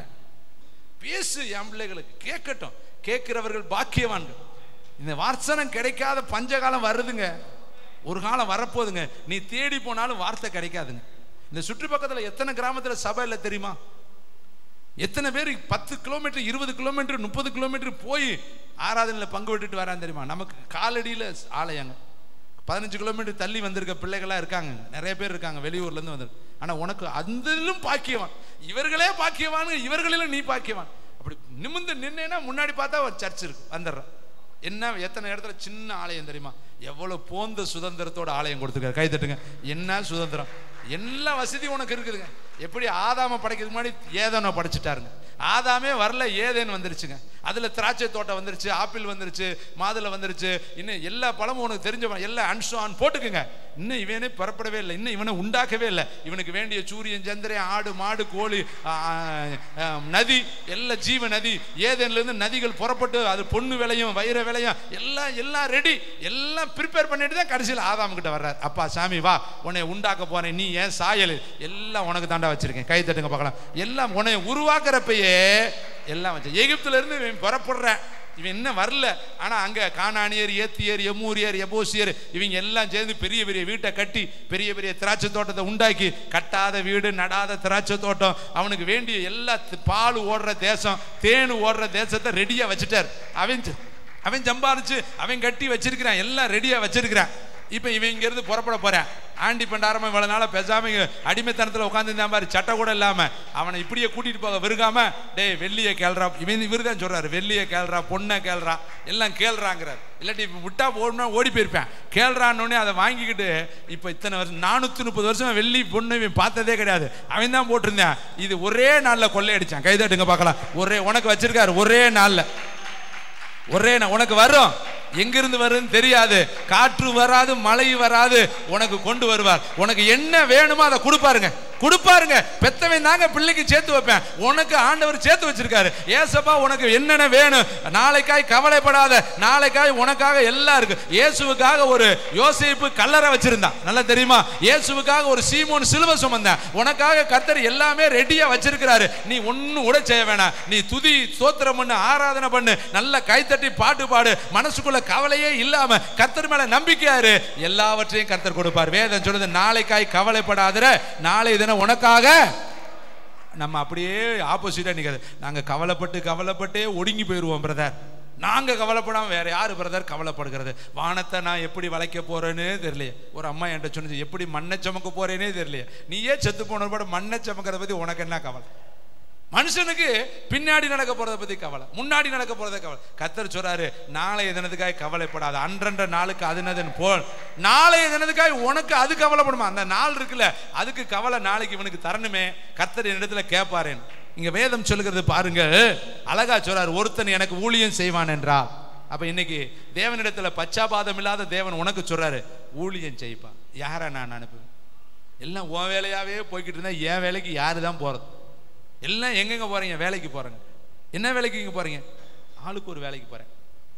யாராவது ஒருத்தராவது ஊழியத்துக்கு போறதுக்கு கர்த்தர் பார்க்கிறார். இம்புட்டு பேரு எல்லாம் உலக வேலைக்கு தானே போறேன், என் வேலைக்காக யாரையா போறேன்? எவ்வளவு ஏக்கமா இருப்பார். என் பண்ணையில ஒருத்தனை நேற்று நாங்க தியானிச்சோம். காலையில அனுப்பி விட்டாரா வேலைக்கு, போனுமே என்ன வேலை செஞ்சான்னு தெரியல. 3ஆம் மணி வேலைக்கு வர்றார். டேய் நீங்களாவது வேலைக்கு போங்கடா. அவனும் போனேன். 6ஆம் மணிக்கு வர்றாரு. போடானா போனவன் வாட்டில் அப்படி ஸ்டக் ஆகி நிற்கிறேன். ஒருத்தனு வேலை செய்யல. கொலி ஊப்பிட போனவனு வேலை செய்யல, 3ஆம் மணிக்கு போனவனு வேலை செய்யல, 6ஆம் மணிக்கு வேலைக்கு போனவனு வேலை செய்யல. எல்லா பேரும் வேலை செய்யாம சும்மா உட்காந்தே இருக்கான் பண்ணையில. இவர் பார்க்குறாரு, போனவன் வேலை செஞ்சா தானே ஆகும், வேலை அப்படியே கிடக்குது. 11ஆம் மணிக்கு போறாரு. எப்பா சாமிங்களா நீங்களாவது வந்து வேலை செய்யுங்கடா. போனவன் பூரா பேசாம மாங்குன்னு உட்காந்தாண்டா இருக்கேன். ஊர் கதை உலகத்து கதை பேசிக்கிட்டு இருக்கேன், வேலை நடக்கல. அதனாலதான் திருப்பி ஆள் பிடிக்கிறாரு. போனவெல்லாம் வேலையை செஞ்சிருந்தானா ஆள் தேவையில்லைல்ல. அப்ப போனவன் வேலை செய்யல, எல்லாம் போய் வேலையை பிடிச்சுக்கிட்டு ஆளுக்கு ஒரு பொறுப்பு வாங்கிக்கிட்டு பேசாம உட்காந்துட்டேன். ஊர் கதை பேசி உலகத்து கதை பேசி அங்கதான் மாமியா கதை, மருமக கதை, மனைவி கதை, பிள்ளை கதை எல்லாம் பார்த்துருக்கீங்க. வேலை நடக்கிறத பார்த்துருக்கீங்களா? எத்தனை வேலை நடக்கிறது? வேலையே நடக்காது, உட்காந்து பேசிக்கிட்டே தான் இருப்பான். 11ஆம் மணிக்கு போறார், தேடி போறார். எப்பா நானும் காலையிலே அனுப்புனேன், ஒரு பயில வேலை செய்ய மாட்டேங்கிறேன், நீங்களாவது போய் என் தோட்டத்தில் வேலையை செய்யுங்கப்பான். கடைசியில் போனவன் பார்க்குறேன், நமக்கு கடைசி டைம் கொடுத்துருக்கிறாரா. ஏன்னா ஏற்கனவே பார்த்துட்டாரு எல்லாம் வேலை நடந்திருக்குன்னு அவருக்கு பிளான் தெரியும். இம்பிட்டு பேர் வேலை செய்யலைன்னு, நம்மளும் இந்த லிஸ்ட்டில் சேர்ந்துடக்கூடாதான்ட்டு போனவன் பிடிச்சாம மம்முட்டி எடுத்து அல்லது கடப்பாறை எடுத்து அடிச்சு பிரித்து வேலையை பயங்கரமாக வேலை செஞ்சேன். இந்த கடைசி கால ஊழியமாக அப்படி தாங்க, எலும்புறவன் பூரா பயங்கரமாக வேலை செய்கிறாங்க. அடிச்சு ஆடல் பாடல் அடிச்சு நொறுக்குறாங்க. பழைய ஆள் பூரா உட்காந்தே வண்டியை ஓட்டிட்டாங்க. இப்போ வந்திருக்கிற ஆள்லாம் புட்டுந்து அடிச்சு போய்கிட்டு இருக்கிறாங்க. யாருக்கு கூலி கொடுப்பார் தெரியுமா? வந்து பார்த்தாரு, இப்போ தாண்டா வந்தவன் இந்த 1 மணி நேரம் வேலைக்காரன் தான் கிளீனாக வேலை செஞ்சிருக்காண்டான்னு கூலியை கடைசியிலேருந்து ஸ்டார்ட் பண்ணார். கைத்தட்டி கருத்தருக்கு நன்றி சொல். இப்போ கூலி வாங்குறப்ப எங்கே போயிட்டாரு? காலையில் வந்தவனுக்கு தானே கொடுத்துருக்கணும் நியாயம். அவன் போய் சேரை பிடிச்சிட்டு உட்காந்துட்டேன். எல்லாம் வந்துட்டோம்யா, பிரசன்ட் போட்டாச்சுல, பாட்டும் பாட மாட்டான், கையும் தட்ட மாட்டான், ஆராதிக்கவும் மாட்டான். வந்துட்டோம்ல, அத்தோட ஒய்யே வந்துட்டோம்ல. அப்ப ஆண்டவர் பாப்பார், வந்துட்டோம்லன்னா நான் என்னதான் பண்றது? இளைய குமாரன் அவன் எல்லாத்தையும் இழந்து அடிபட்டு உதவட்டு உருவம் போய் களை போய் கை போய் இடுப்பு போய் வாய் போய் வீட்டுக்கு வர்றானா? அப்பாவுக்கு பெத்த பிள்ளைய பார்த்தோன்னே பாசம் பொங்கி குமிக்குது. எங்கிட்ட செத்து போனேன் உயிரோட வந்துட்டானே, வந்தா போதும், அட்ரா ஆட்ட மாட்டா கோழியை அட்ரான்னு சொல்லி மோதிரத்தை மாற்றா, புது துணியை மாற்றா, செருப்பை போடுறான்னு விழா வச்சு அடிச்சுக்கிட்டா. ஏன்னா அவனுக்கு தான் பிள்ளை உயிரோட வந்துருச்சு, அவ்வளவுதான்.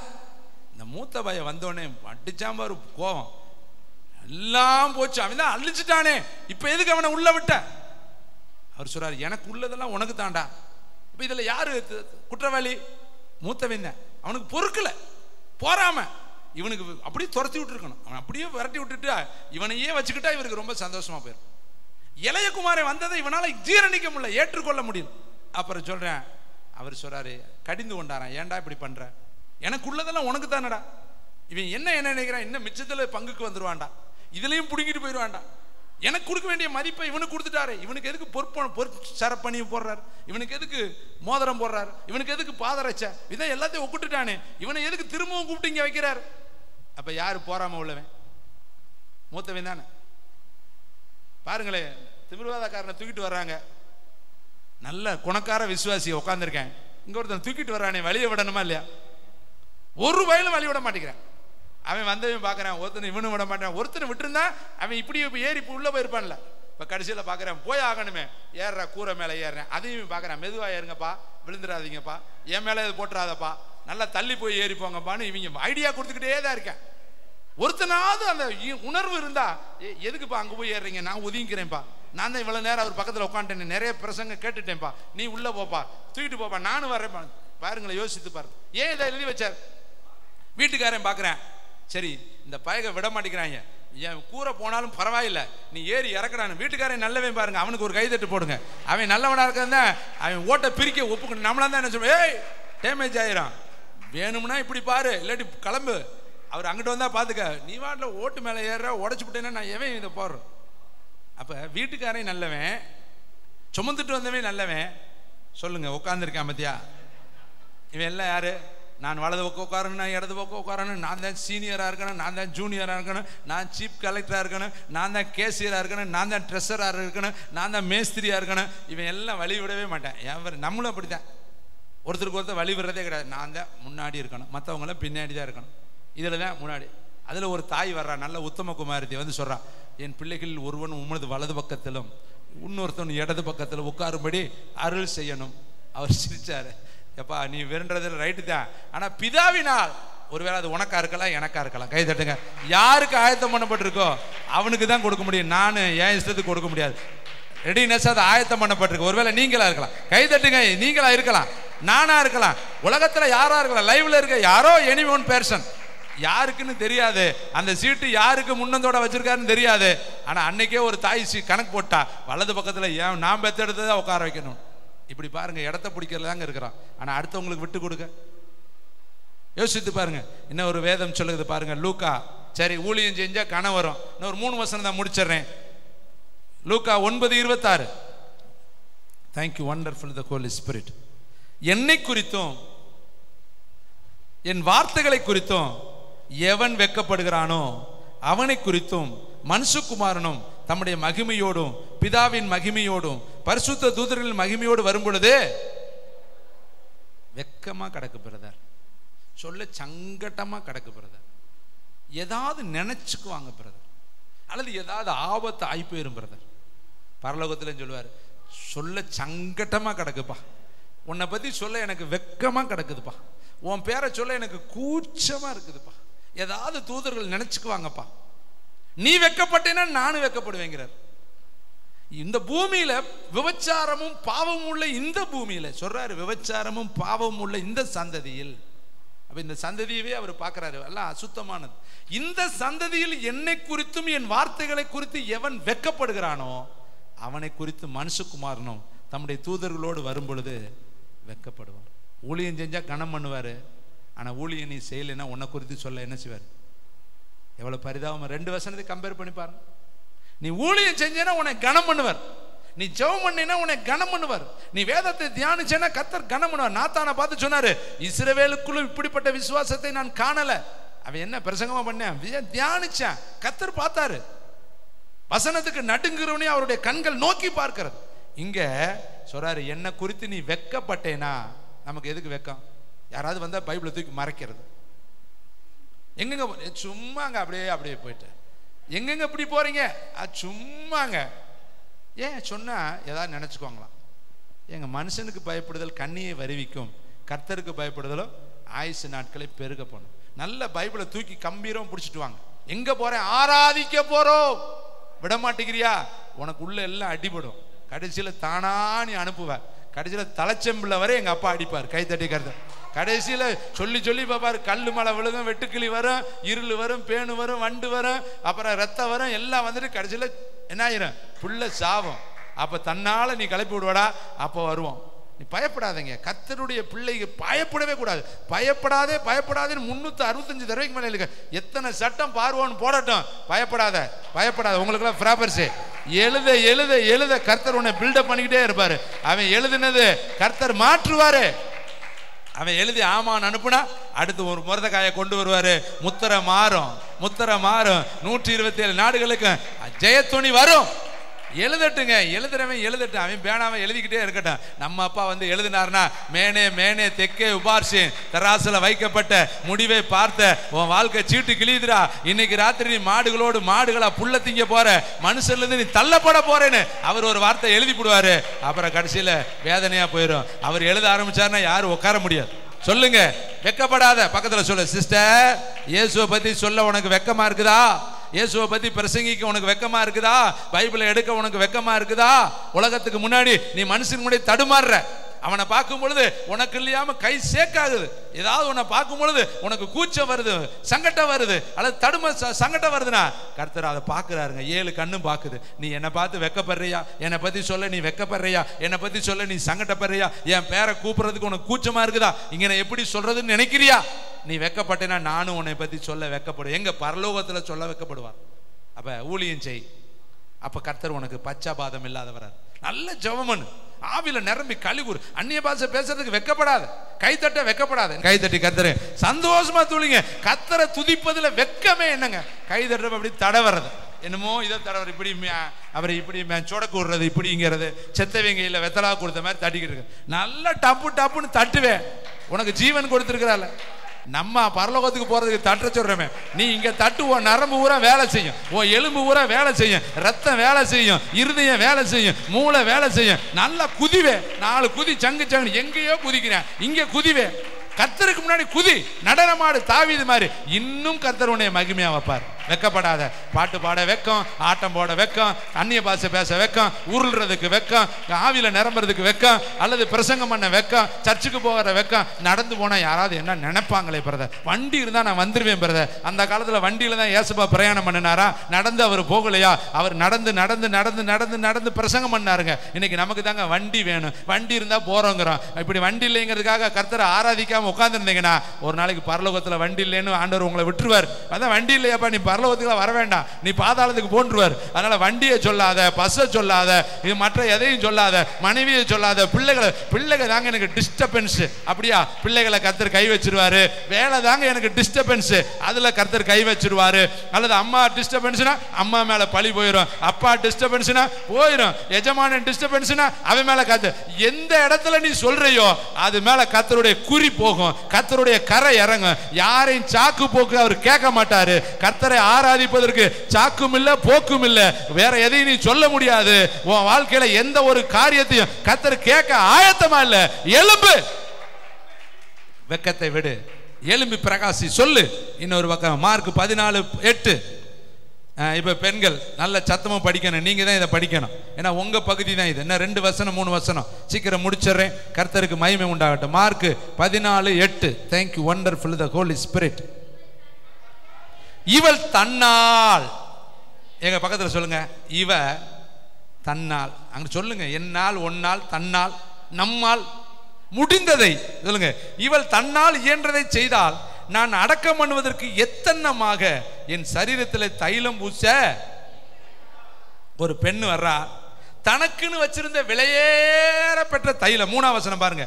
பெத்தானியாவிலே குஷ்டரோகியா இருந்த சீமோன் வீட்டிலே போஜன பந்தி இருக்கையில் ஒரு ஸ்திரீ விலையேற பெற்ற நலதம் என்னும் உத்தம தைலம் உள்ள வெள்ளைக்கல் பரணியை கொண்டு வந்து அதை உடைத்து அந்த தைலத்தை அவள் சிரசின் மேலே விலையேறப்பட்டது. அவளுக்கு வச்சிருக்கிறதுல ஹை குவாலிட்டி, காஸ்ட்லி, இருக்கிறதுலே உயர்ந்ததா ஒரு பெண்ணு வச்சிருக்கக்கூடிய விலையேற பெற்ற பரிமள தைலம் அவளுடைய எதிர்காலத்துக்காக அவர் வச்சிருக்கிறார். நீங்க எதிர்காலத்துக்காக என்ன வச்சிருக்கிறீங்க? நீங்க வச்சிருக்கிறத கர்த்தருக்குன்னு பிரயாசப்படலாமே, இயன்றதை செய்யலாமே. கர்த்தருக்காக தானே செய்யறீங்க. ஒருத்தர் 2 காசு போட்டான், ஒருத்தர் நிறைய கொட்டுன. ஆனா அவள்கிட்ட இருந்ததே 2 தான், அதுதான் ஹையஸ்ட். அவளை அதையே போட்டுட்டான். கர்த்தர் பார்த்தாரு, இவள் தான் அதிகமாய் போட்டாள். அப்ப நீ இயன்றதை செய்ய, இயன்ற ஊழியத்தை செய்ய, இயன்ற அளவுக்கு ஜெபம் பண்ணு, இயன்ற அளவுக்கு வேதத்தை வாசி, இயன்ற அளவுக்கு பக்கத்துல இருக்க சொல்லு. ஒருத்தட்ட பார்த்தீங்கன்னா 1 நிமிஷம், இயேசு உங்களை நேசிக்கிறார், இயேசு உங்களை விரும்புகிறார், இயேசு உங்களை அழைக்கிறார், ஜெபத்துக்கு வாங்க சொல்லுங்க. போய் பாருங்க, அந்திரேயா போய் பேதுருவை கூட்டிட்டு வந்தேன். முதல்ல போனவன் அந்திரேயா, கூட்டிட்டு வந்தவன் பேதுரு சபைக்கு தலைவன் ஆயிட்டான். அந்திரேயா செகண்டா தான் இருக்கிறான். ஆனா இவன் கூட்டிட்டு வந்த ஆளு சீப்பா மாறிட்டான். கைதட்டி கருத்துருக்கு, நீ அடுத்த ஆளை கூட்டிட்டு வா. நம்மளே வாரந்தோறும் நம்மளே 2 கையை வீசிட்டு நம்மளா வந்துட்டு நம்மளா போய்கிட்டே இருக்கிறோம். யாரையாவது உங்க சார்பா கொண்டு வந்திருக்கிறீங்களா? உங்க சார்பா சபையில ஒரு நபரை பெற்றெடுத்திருக்கிறீங்களா? நீங்க பெற்றெடுத்த யாராவது ஒனசிமோன்கள் இங்க இருக்கிறாங்களா? நீங்க பெற்றெடுத்த தீத்துக்கள் பிளமோன்கள் இங்க இருக்கிறாங்களா? நீங்க பெற்றெடுத்த தீமத்தைகள் இங்க இருக்கிறாங்களா? உங்களுடைய சார்பா ஒரு நபரை இந்த இடத்துல நீங்க கொண்டு வந்து விதைத்திருக்கிறீங்களா? இயன்றதை செய்யுங்க, கர்த்தர் மகிமைப்படுவார். இன்னொரு வசனத்தை வாசிக்கிறேன். லூக்கா 8:13, 8:3 சீக்கிரமாக. Thank you wonderful the Holi spirit. லூக்கா வாசிமா 8:3. ஏரோதின் காரியக்காரனான கூசாவின் மனைவியான யோவானாலும் சூசானாலும் தங்கள் ஆஸ்திகளால் அவருக்கு ஊழியம் செய்து கொண்டு வந்த மற்ற அநேகம் ஸ்திரீகளும் அவருடனே ஆஸ்திகளால் ஊழியம் செய்து கொண்டு வந்த அநேகர் இருந்தாங்களாம். அங்க இயன்றதை செஞ்சா இங்க ஆஸ்திகளால் அவங்கள்ட்ட இருக்கிற பொருளாதாரத்தால ஊழியம் செய்தார்களாம். இன்னைக்கு நம்மளால எவ்வளவு பொருளாதாரம் வச்சிருக்கிறோம், ஊழியத்திற்கு நம்ம எவ்வளவு பொருளாதாரத்தை செலவு செய்யறோம். நம்மளால நினைச்சா எவ்வளவோ கொடுத்து ஊழியத்தை தாங்கலாம். இயன்றதை செஞ்சால் இவ அநேக ஆஸ்திகளால் தங்களிடத்தில் உள்ள பொருட்களால் ஊழியம் செய்தார்கள். அப்ப நம்முடைய வாழ்க்கையில நம்ம பொருள்களை எல்லாம் பூமியில சேர்த்து வச்சா அது அழிஞ்சு போயிருங்க. பரலோகத்துல உங்க பொக்கிஷங்களை சேர்த்து வைங்க.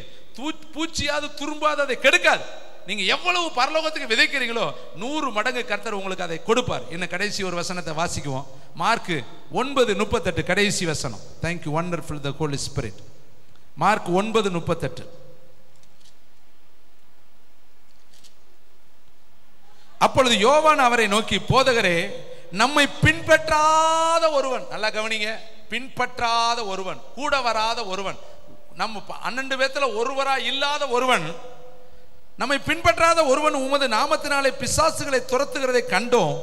அவன் நம்மை பின்பற்றாதபடியால் அவனை தடுத்தோம் என்றார்கள். அதற்கு இயேசு, அவனை தடுக்க வேண்டாம், என் நாமத்தினாலே அற்புதம் செய்கிறவன் எளிதா என்னை குறித்து தீங்கு சொல்ல மாட்டான். நமக்கு விரோதமாய் இராதவன் நமது பட்சத்தில் இருக்கிறான். கைத்தட்டி கர்த்தருக்கு நன்றி சொல்லுங்க. அவர் காலத்துல ஒருத்தன் ஊழியம் செஞ்சான, இவரோட இல்ல, ஆனா இவர் பேரை சொல்லி அவன் ஊழியம் செஞ்சான். சீசர்கள் வந்து சொன்னாங்க, நாங்க தடுத்துட்டோம். கர்த்தர் சொல்ற, தடுக்காதப்பா, அவன் நம்ம பட்சத்தில் இருக்கான். கைத்தட்டி கர்த்தருக்கு. அவனையும் கர்த்தர் பச்சாவாதம் பார்க்கலங்க. தடுத்து நிறுத்தினது நல்லதுன்னு சொல்லல, அவனை கர்த்தர் சொன்னான் செய்யட்டும், அவன் நல்லா செய்யட்டும். அப்ப ஊழியங்களை நம்ம பிளஸ் பண்ணணும். செய்யுங்கப்பா, போங்கப்பா, எழுப்புதலை பாருங்கப்பா, அற்புதம் நடக்கட்டுப்பா, அதிசயம் நடக்க, முடிஞ்ச அளவுக்கு தட்டி எழுப்பணுங்க, மடங்கடிக்க கூடாது. கைத்தட்டி கர்த்தருக்கு நன்றி. தடுப்பது ஊழியம் அல்ல, தட்டி எழுப்புவது தான் ஊழியம். ஏசப்பாவுடைய குணம் என்ன தெரியுமா? ஸ்ப்ரெட் ஆகட்டும், போகட்டும், உலகம் பூரா பரவட்டும், எங்கேயாவது போய் கர்த்தருடைய ராஜ்யத்தை கட்டுனா சரிதான். அதுதான் நம்முடைய சிந்தை, அதுதான் நம்முடைய விருப்பம். வேதம் சொல்றது, கிறிஸ்து இயேசுவில் இருக்கிற சிந்தையே. அவர் என்ன சொன்னார்? தடுக்காத, தடுக்காத, வேண்டாம், அவன் பட்சத்தில் இருக்கிறான், நம்ம கூட தான் இருக்கிறான். அவன் நம்மளோட வராட்டி என்ன, நம்ம பேரை தானே சொல்றேன், நம்ம பொண்ணு அற்புதம் நடக்குது, அவனை தடுக்காத, அவன் நம்ம பட்சத்தில் இருக்கிறான். கைத்தட்டி அவர் எப்படிப்பட்ட சிந்தை உள்ளவர் பாருங்க. இன்னைக்கு கர்த்தர் உங்களை பார்த்து சொல்றாரு, அவர் பச்சாபாதம் உள்ளவர் அல்ல. எல்லாம் ஜெபிக்கும்படி எழுந்து நிற்கலாம். தேங்க்யூ வண்டர்ஃபுல் த ஹோலி ஸ்பிரிட். இந்த சத்தம் கேட்கிற இடத்துல மிகப்பெரிய ஒரு அசைவுதல் வருவதாக. உலகத்தினுடைய 7 கண்டத்திலையும் இந்த வார்த்தைகள் பெரிய ஒரு அசைவுதலை கொண்டு வருவதாக. இதை கேட்கிற ஒவ்வொருவரும் ஆண்டவரே ஒரு ரிவைவல், ஆண்டவரே மனிதர்களாய், ஊழியர்களாய், சபைகளாய் எழும்பட்டும். கர்த்தர் ஆசீர்வதியும். இயேசுவின் நாமத்தில் பிதாவே.